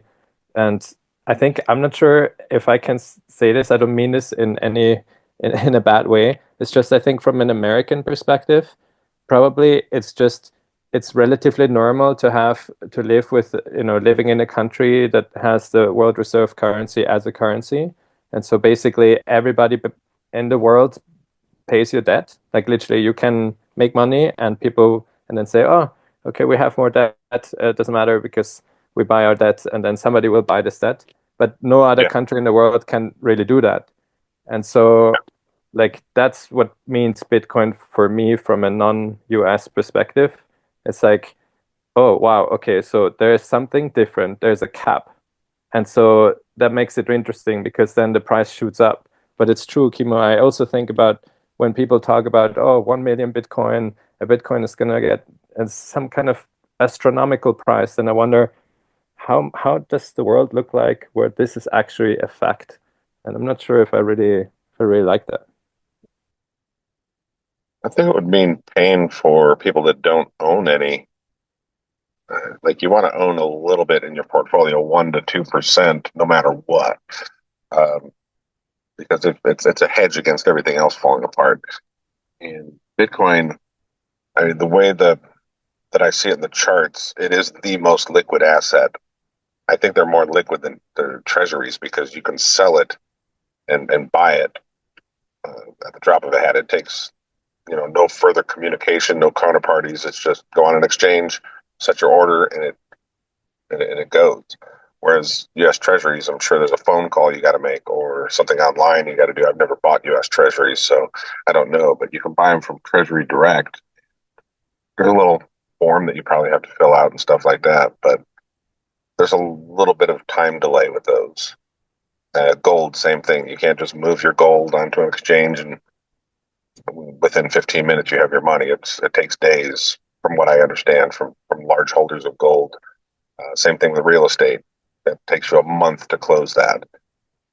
So Bitcoin being super liquid and viewing everybody outside the U.S. seeing that liquidity potential and an escape from the U.S. hegemony, like you were saying, that the rest of the world is paying the US's debt.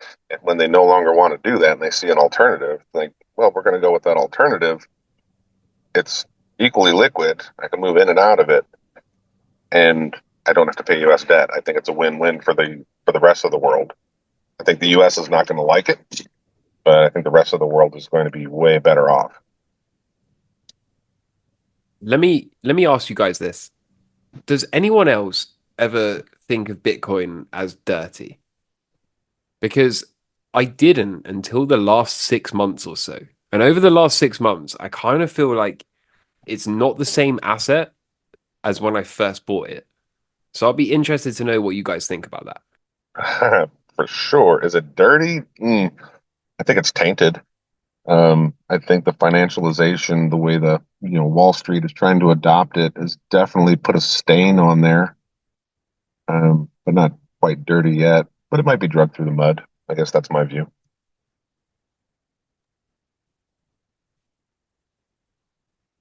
I know from my perspective, there's a bit of a pit in my stomach about it, but I can't. I wouldn't say it's dirty, but man, I don't know where it's going. I don't know what it's going to be. The reason I got into it and stay in it is for the store of value prospects that it presents, but likewise, it's going up faster than it makes my head spin. I just don't know why it's doing what it's doing and how high it can go. And when I sell, am I justified in the 4 years I've held it to have made as much money as I may? Man, I'll take it, but dang, that's it does feel dirty from that sort of perspective. It's definitely being a new asset and the climate's getting there's too few people that probably may not deserve wealth that they're getting are getting it, and I don't know. I'll pay my taxes though. I'll make you right, actually. It's interesting that you brought that up. You'll have to explain why you said that, but it's really made me sit there and think that I suppose the only way that I see it can become dirty if it's taken away from what I believed initially, what it was for in the first place, and that was for the majority of everybody to have a fair, decent crack at the whip of maybe a currency, a money, a hard money, for the global population to become a little bit more even in the way we go about doing things. It will become dirty to me, and it seems like that could be happening now, is if the boys club, you know what I call the boys club, have decided to think, no, sod that, we're having it all. Then it becomes dirty, because it to me, then it doesn't become possibly what I personally believed it was meant to be when it was created. But then that brings around who created it, why did they create it? It's really interesting. I'm fascinated to know why you brought that up, Camel. And before I go, I'll finish that little bit. Geo, I love the beach bar. The beach bar effect. Can we all go there, please? Yeah, that looks really nice. That's really apt for tonight's podcast. Really is. Yeah, I'd love to know your view on why you said that, Camel. I'll tell you why. Can I get one's opinion first, though? Yeah, Yep. I honestly don't think that I don't see it as something dirty. I think it's kind of for a lot of people very difficult to understand, and therefore it has this kind of shady connotation. But then it always depends on the narrative. That's why I like that so much, because sometimes Bitcoin is great, sometimes Bitcoin is illegal, sometimes 4 years later Bitcoin is great again, and then it will be legal again. Or some. So I guess I'm also curious why you use specifically the word dirty, but I can say that I believe that I don't really trust the entire, just from the very genesis. To be honest, I hope that Bitcoin is really that what somehow the narrative is behind it, but I don't know. It's like basically there's some kind of Satoshi guy who somehow mysteriously created some. It's very, nobody can really verify if that's true, if it's not true. Like it might as well just be a kind of an experiment or something. There's so many conspiracy theories around this, so I really try to kind of just keep like my mind a little bit more blank about it. But dirty is not really the word I would associate with it. Okay, so here's the reason I use the word dirty. Somebody first showed me Bitcoin in, I think it was around 2011. And they showed me it because they were using it to buy stuff off of the dark web. And I never stopped to question it at the time, which is obviously, in hindsight, a big mistake because I could have got it a lot cheaper. But yeah, somebody showed me that they were buying stuff off the dark web. And they were like, yeah, we use this Bitcoin thing. It's all anonymous. You just copy and paste this wallet address. And I was like, wow, that's crazy. Can't believe that works. But I always kick myself to this day for not asking how that worked at the time. But for whatever reason, I didn't, right? Then Bitcoin is once again shown to me by some friends, different set of friends this time. And they'd been buying it all the way through 2016 and 2017 in that big bull run. And at this point, I'm a very experienced stock trader, and I'm like, I'm not buying that. What do you mean? I'm like, sell it, bro. I'm not buying that. Anyway, the thing does a parabolic advance. It goes into a bear market. I'm screaming at my friends, like, please sell it. Like, it's not going to come back. It's not going to come back. Then eventually it bottoms out and starts to go sideways. And I was like, oh, so if it's going sideways and bottoming out, that means there's something to this. Let me actually read the white paper. So I finally get around to reading the white paper. I read the white paper and I'm like, okay, I need to put a lot of money into Bitcoin at this 4-year cycle low. I do all the chart analysis, blah, blah, blah. And I become a Bitcoiner over a process of hundreds of hours, right? Now, here's why I say dirty. If you read the white paper, it sounds very much like a movement to separate money from state. And it sounds very much like we should run a node and we should acquire non-KYC Bitcoin and it should be multi-sig cold stored. And this is FU money, okay? This is money I'm not paying tax on. This is my money outside of the system and I run my own node. And if you ever try to ask, I lost it in a boating accident, right? That was what drew me into Bitcoin. It was like, oh, I can have some money outside the system. Oh, I can have some truly non-confiscatable property. And then all of a sudden, fast forward, it seems like no time at all, right? But fast forward, 2018 to now, like 6 years or whatever. I look around and I'm like, almost everyone I know that holds Bitcoin has KYC'd themselves, given a photograph of their driving license to Coinbase or whatever the exchange is. The tax man knows they've got it. They don't run a node. And now institutions are like buying it, and you've got companies buying it like Sailor. And all of this, to me, the reason I say dirty is because this does not feel like a F the Fed movement anymore. This feels very much like, as long as the fiat number goes up and I can make more fiat, then I don't care. All I want is more dollars or pounds or euros, wherever you are. And as long as I get more dollars, pounds, or euros at the end of my cycle, then I can spend that on houses, cars, watches, whatever the hell makes you happy. And the reason I say dirty is because I feel like in the short time, and I've been in Bitcoin a short time, like I acquired my first chunk at the 2018 bear market lows. And so I've by no means been here. I'm not an OG, right? I haven't been through like 4 cycles. This isn't my 4th cycle or even my 3rd cycle. So I'm not like one of those proper OGs.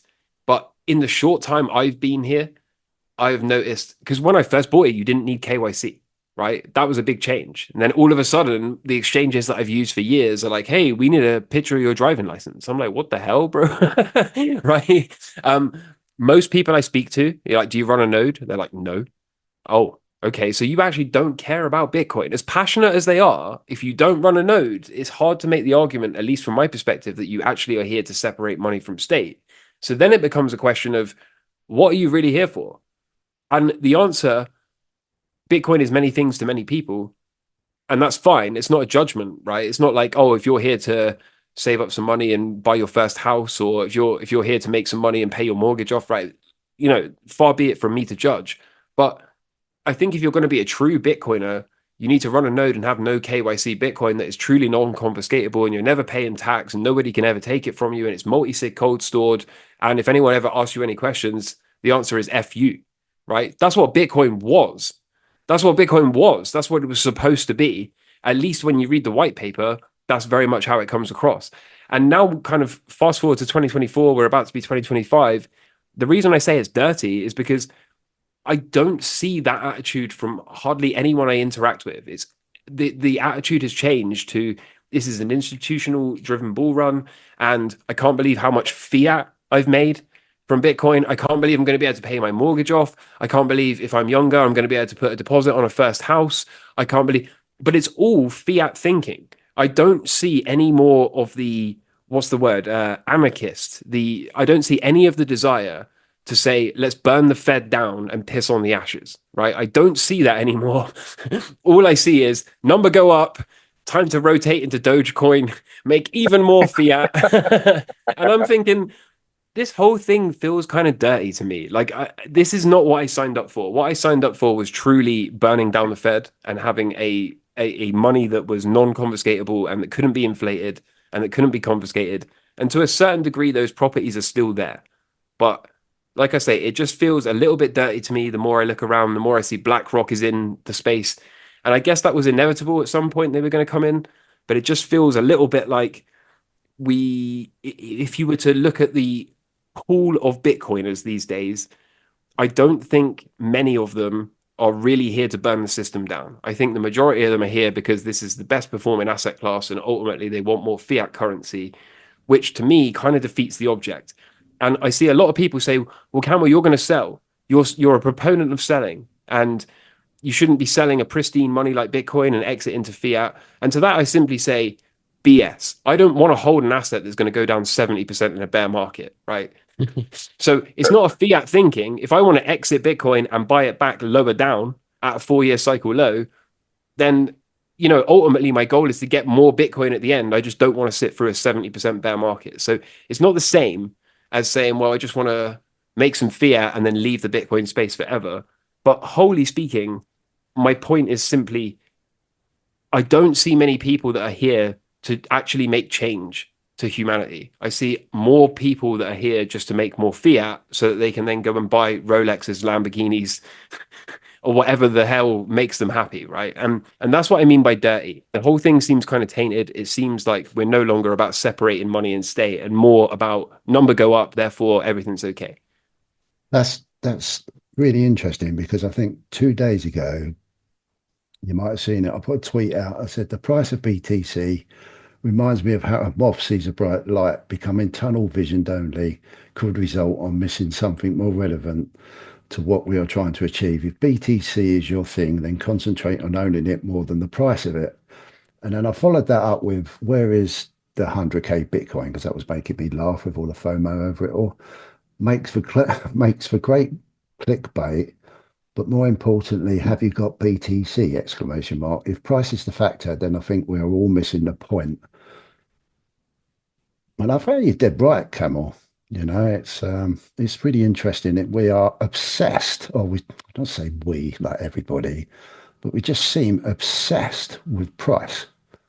And Bitcoin has become, well, if you look through like most social media sites, there are exceptions, obviously, but most are price, price, price, price, price, price, price, price. And I keep sitting there and thinking to myself, and I'm just as guilty of it. I'm not saying I'm not, but I just think, what was this all about? What was it all about? Is it just going to become attacked and just another price value against a currency or something else?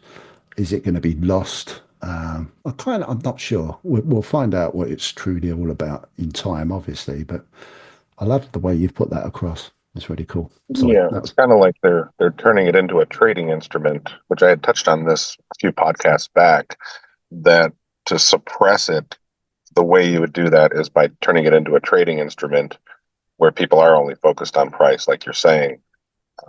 This makes me think of a podcast from Natalie Brunell, who's like a big Bitcoiner and tries to educate people on Bitcoin. But she starts off her podcast, let's talk about price. It's like, okay, you're missing the point. Like, of course, price, exciting, number go up, yay. But the price becomes irrelevant when you actually think of the technology and the opportunity. And I think price is disguising that opportunity for the majority. And I think this happens just about every cycle, where Bitcoin moves up and you have new market participants. So, like what Camel's saying, like everybody around is just talking about price. And I want to make more fiat currency because number go up. And then we have the bear market lows. And I think each time we have these cycles, 20% of the new participants stay in the space and learn about Bitcoin. And so each cycle low that we get that pushes up again, we get 20% of the people that learn about Bitcoin and realize what it is. So over time, we're getting more and more people learn about it. And the 80% that are just here for prize, they lose their money and they think it's a scam and send it to zero. It's all fake. And at every cycle low, we have the OG Bitcoiners that are just like, well, the fundamentals are still strong. TikTok, another block. Um, Bitcoin's operating as it should.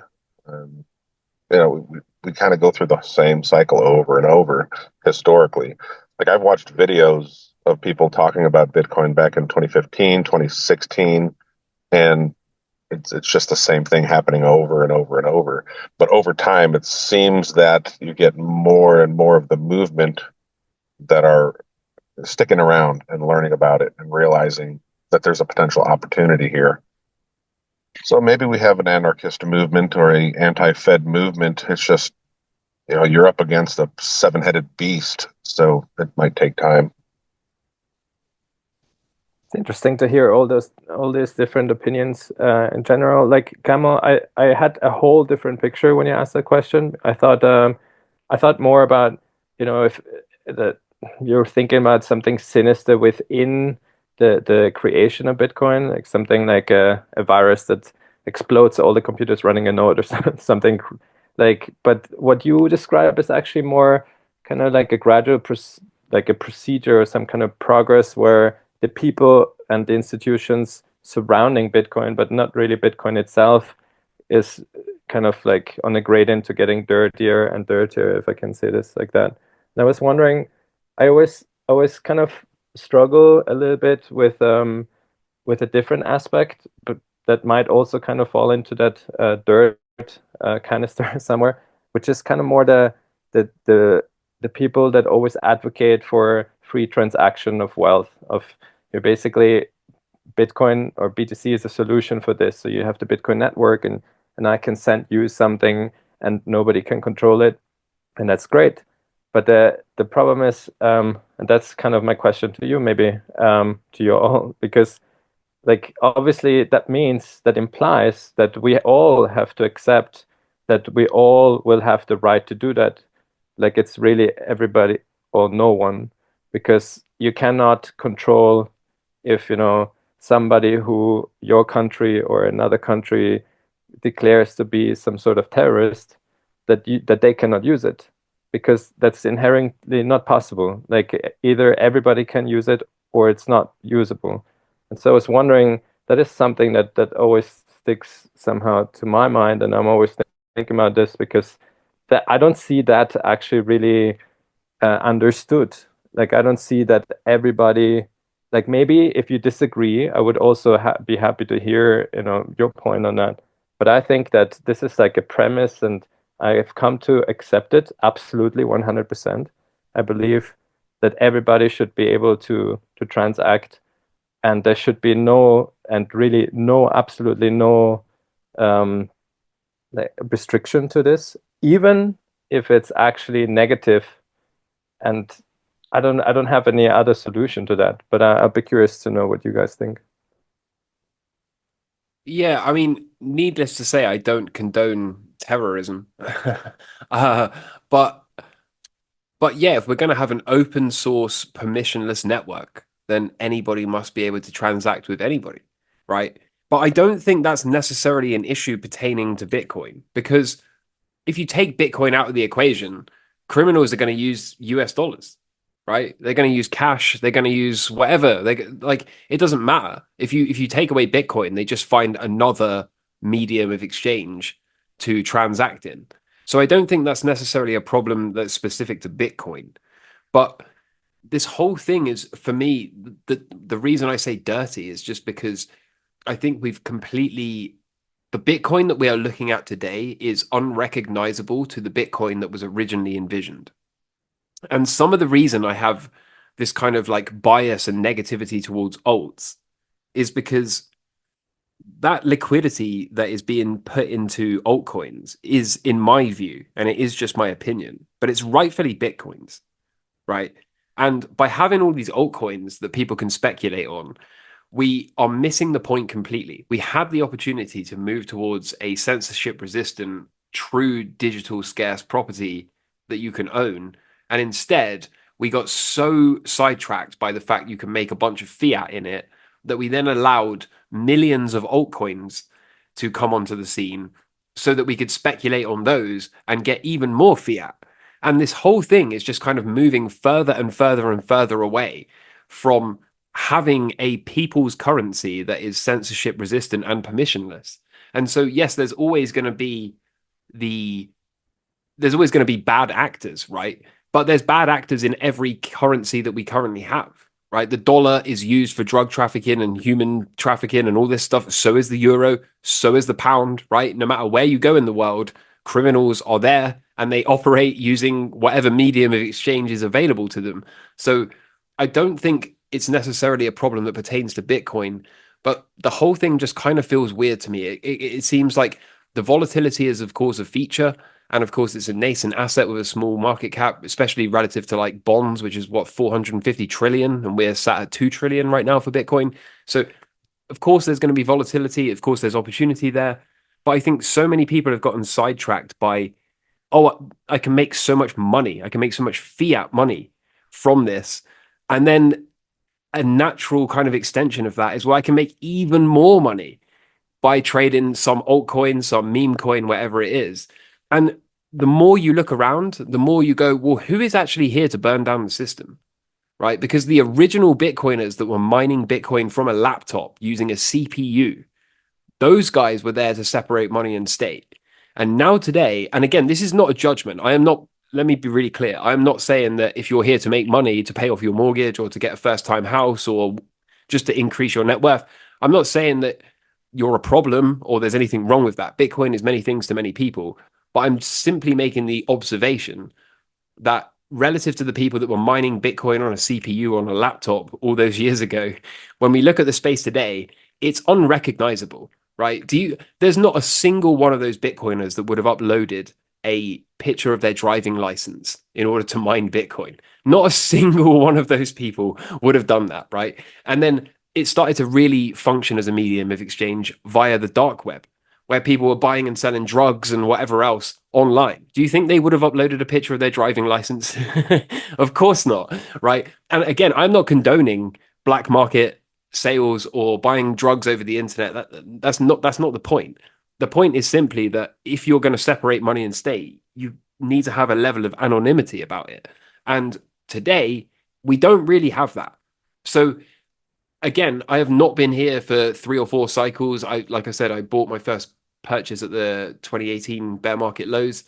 But even since then, this space is nearly unrecognizable to me. We've got a spot Bitcoin ETF. We've got now Trump coming into presidency and is allegedly going to be building a strategic Bitcoin reserve. I've seen the onset of El Salvador adopting this thing as legal tender. And the list goes on and on and on.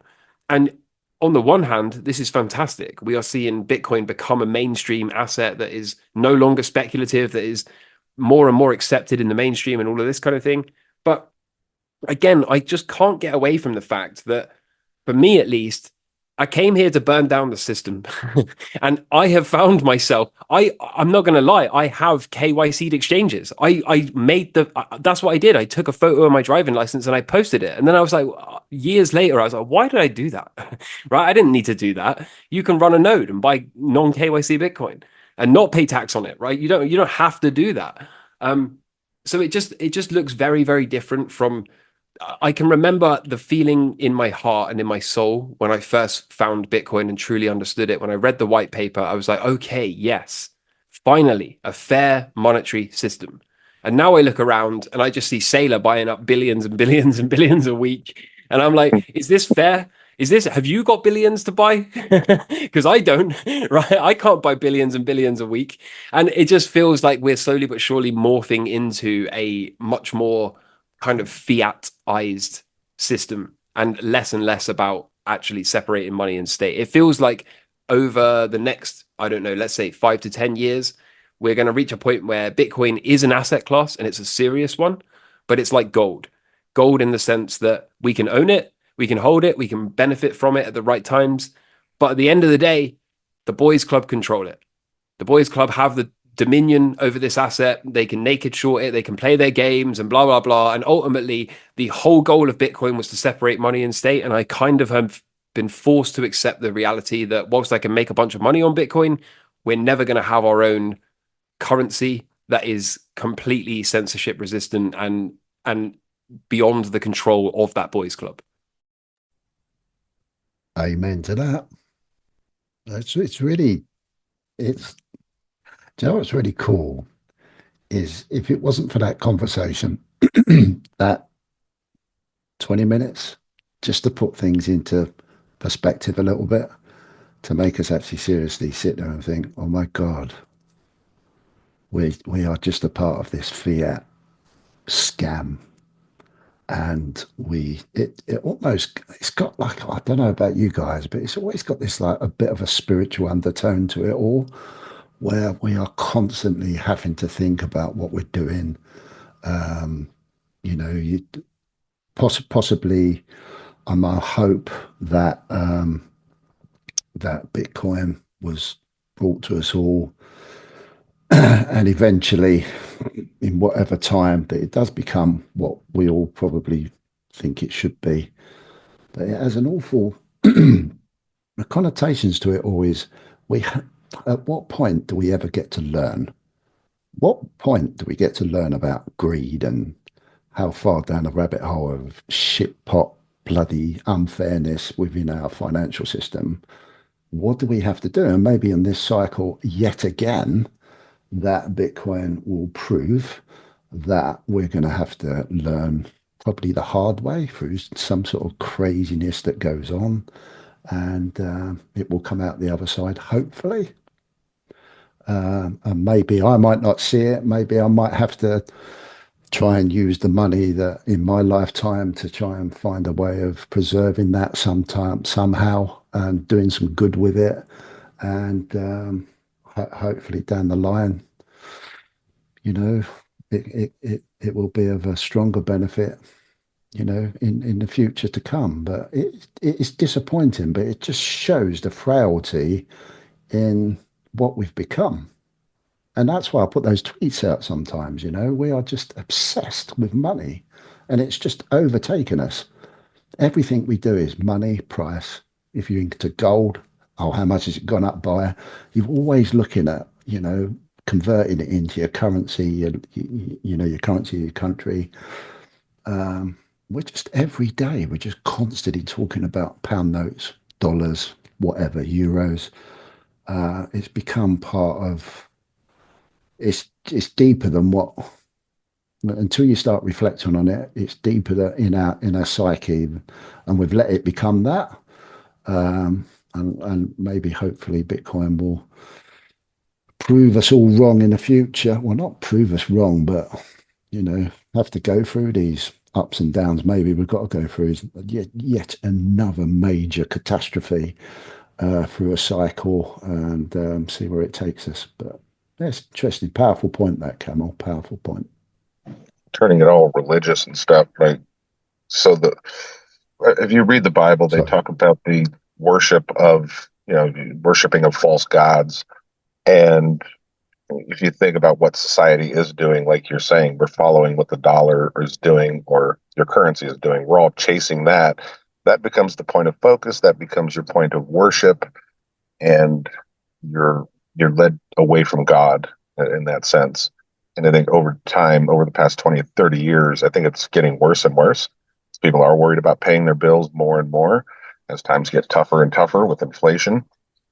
So yeah, it's definitely a deviation from the way things should be, and it becomes very, very religious, like you're saying, because you're chasing a false idol.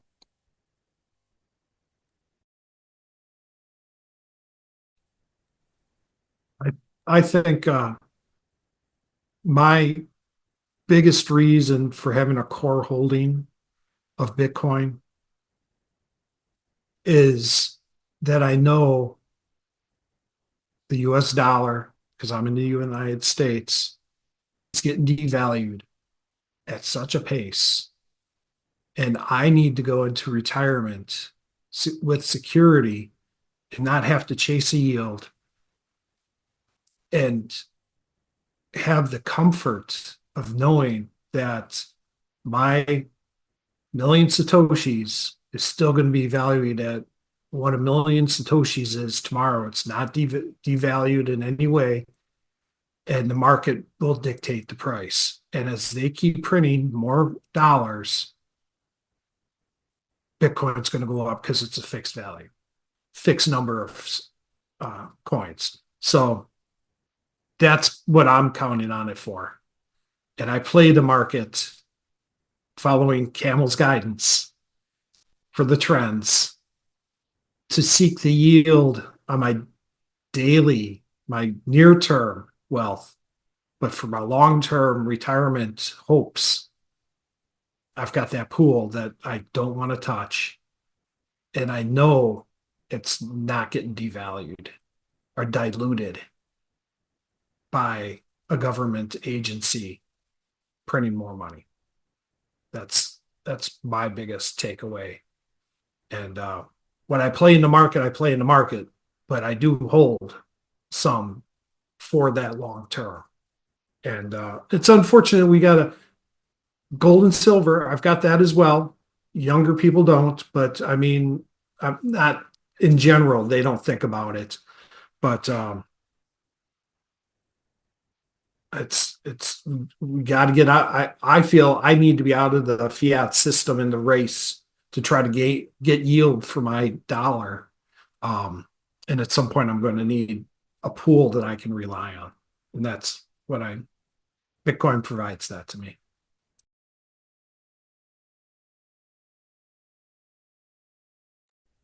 One LV. Got anything to- I find it extremely interesting that that comparison or that metaphor, that to see somehow the dollar or that kind of currency or money as a god, and this is somehow like a false god, because it has a spiritual touch to it for sure. Like every human being or most of the people have to go to work to basically get something back from the money god, and then I mean, how does it make you, like how does it make you feel? What's the end result of all of this? Yeah, of course it could be you have to somehow create some investment strategy, let's call it.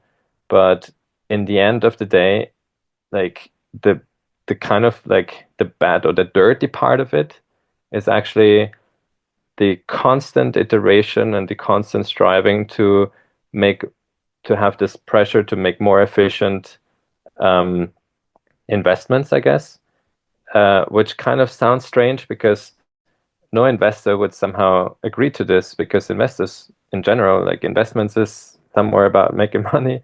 And if you can make money and you don't have opportunity cost, or which you always have, but you somehow minimize this, or you somehow in the end take your capital and make the most out of it, everybody will be happy.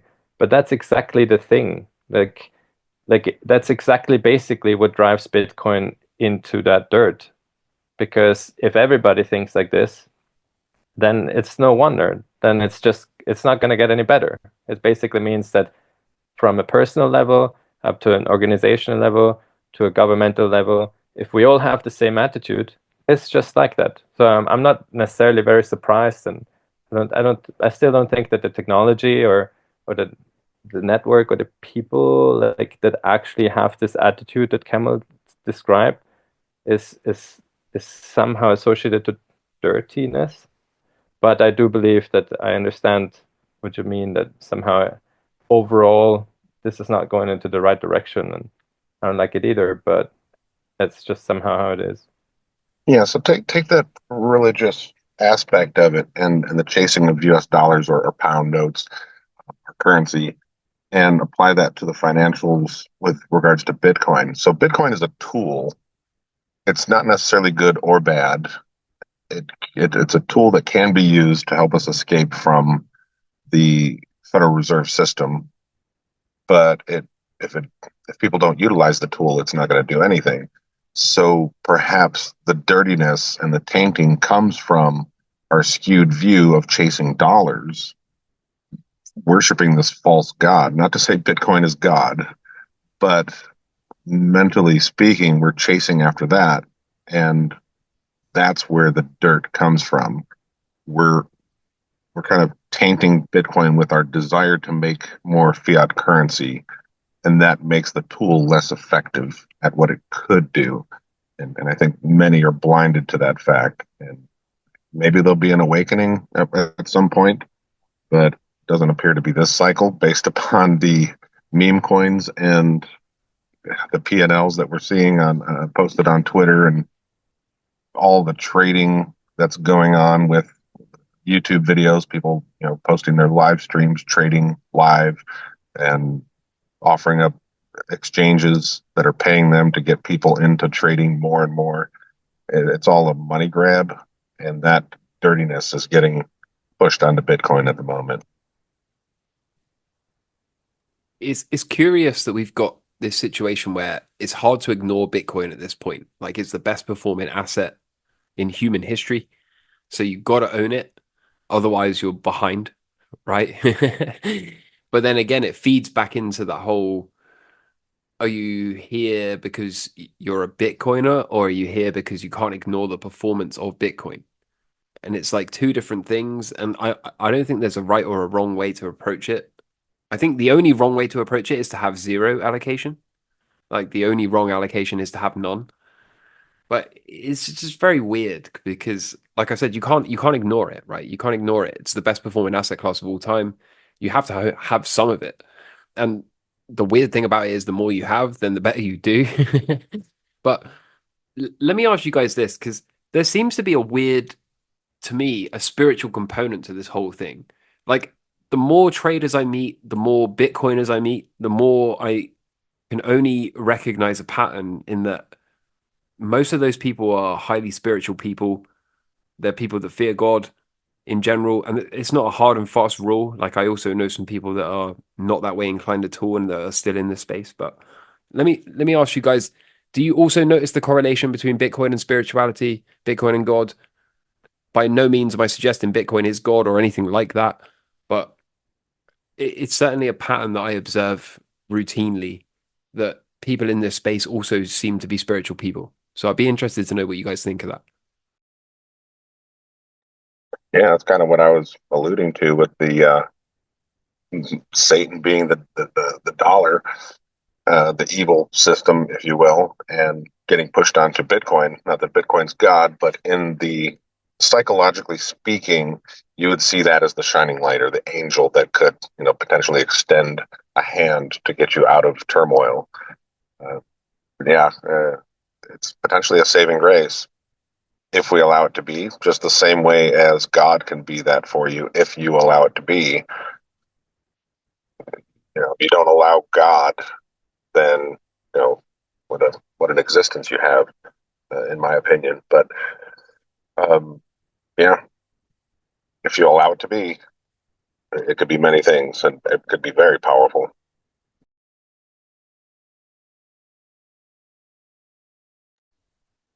Yeah, I totally, I really, this is my favorite topic actually. So I unfortunately too. I don't know enough people that talk to me on a regular basis about Bitcoin. So I cannot really give you a very, I don't know, extensive opinion, but I can talk about myself, and I think I alluded to this already last time, like last weekend, when we talked about this. I think it's totally, even just the process to go into Bitcoin, to understand it, to understand what it means, the whole genesis of it, and it's until now it's and what it could potentially mean for the future. Like all these thought experiments that has a very strong spiritual connotation to it. And yeah, I treat it. I find it somehow funny now that I thought about it, that the $1 bill, I think it says "In God We Trust," which is kind of hilarious.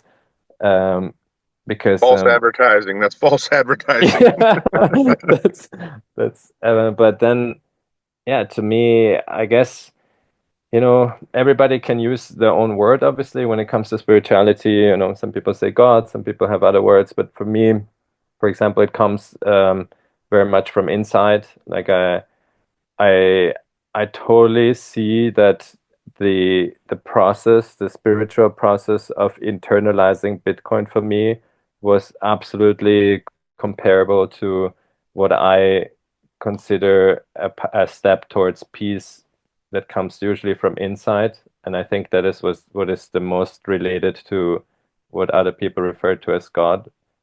Yeah.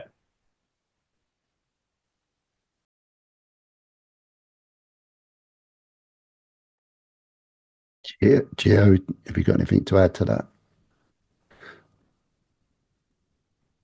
No, to me, spirit, the fiat system is the biggest negative um towards spirituality that I know of. I mean, the ideals of the monetary system that we're all following because we're forced to. Our governments, that's the legal tender of the nation. You have to use it, but spiritually, it is against all my understandings of money in a biblical sense. And Bitcoin provides the uncontrolled essence of money that cannot be manipulated, cannot be taken, cannot be um, falsified, cannot be. It provides a lot of protections that spiritual people look for, and that's that's. I mean, my understanding um, of money, that's what I see. And it's unfortunate we Bitcoin at this point does not provide a medium of exchange that everybody uses. So you're stuck still continuing to use a fiat system. You're still stuck converting your hard-earned money that you store in Bitcoin back to a fiat dollar to spend. And you're stuck in that environment. And at this point. And eventually they're gonna try to force CBDCs on us that they control even more. And it's more authoritarian and it's more manipulated, and it breaks away from biblical writings on what money should be. They're rent seekers. They're stealing through interest from the people and forcing them to use it. And that's dirty. I mean, in its purest form, that's dirty. And, but it's the legal tender of the nations, and you're forced to use it. It's unfortunate. Wow. Well, what a conversation. It's so cool. It absolutely so cool.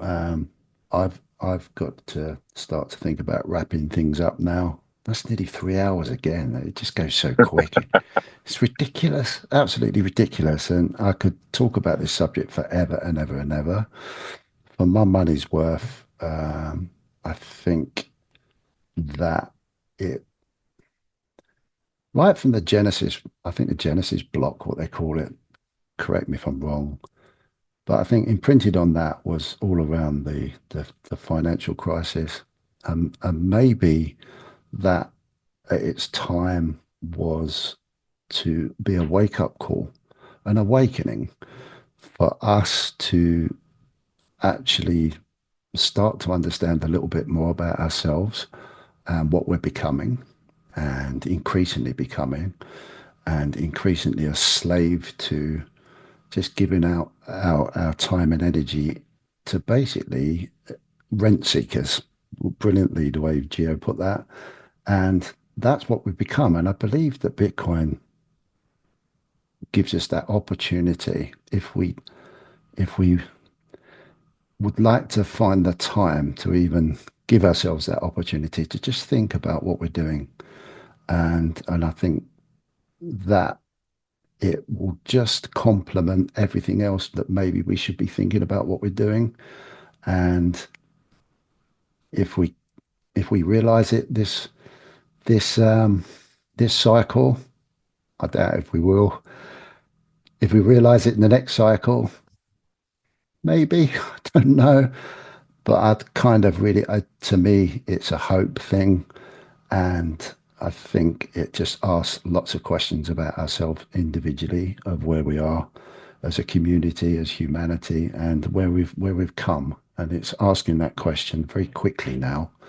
But it's going to be down to things like this, just talking openly about it, making people think a little bit more, making us educate our youngsters a little bit more, and hoping that, you know, it's just a small thing that fits in with a very deeper psychological, spiritual side to humanity, and hopefully we work it out. Hopefully we work it out without killing each other.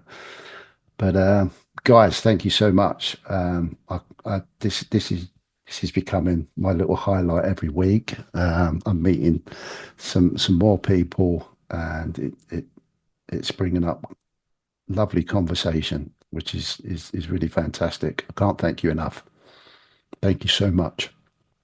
Hope you enjoyed it. I'm really happy to see the new faces coming on here, spreading the conversation. This is great. Yeah, sure, for sure. It's working, isn't it? It's old school conversation, and thank you very much for the great backdrops that you've provided, Gio. It's kept me entertained, that's for sure. And hopefully we can do all this again. But I'll do this every week, and if people want to come on, they can. But if it encourages deeper conversation, Camel, much respect for you bringing that up, and much respect for everyone sort of just being grown up about it all and just thinking logically and deeply about stuff. Hopefully, people that watch this will take something from it, and, you know, with any luck, come on and talk about it themselves. That'd be really brilliant. Have a good week, and I'm sure we're going to go over 100,000 soon. Yippee! By Monday morning. Yeah. Why Number not? go up. Yeah, exactly. So, guys, I can't thank you enough. Brilliant. Take good care of yourselves, and much love to you all. And I look forward to the next time. Big time. Thanks for having us. No Have a problem great week. whatsoever. Thanks, Nice to Andy. meet you, Gio. Nice to see you again, Juan. Chemo, always a pleasure. Nice to see you all. Have a Take good good week. care of yourselves, and see you later. Yes. Bye. Take care. Bye bye.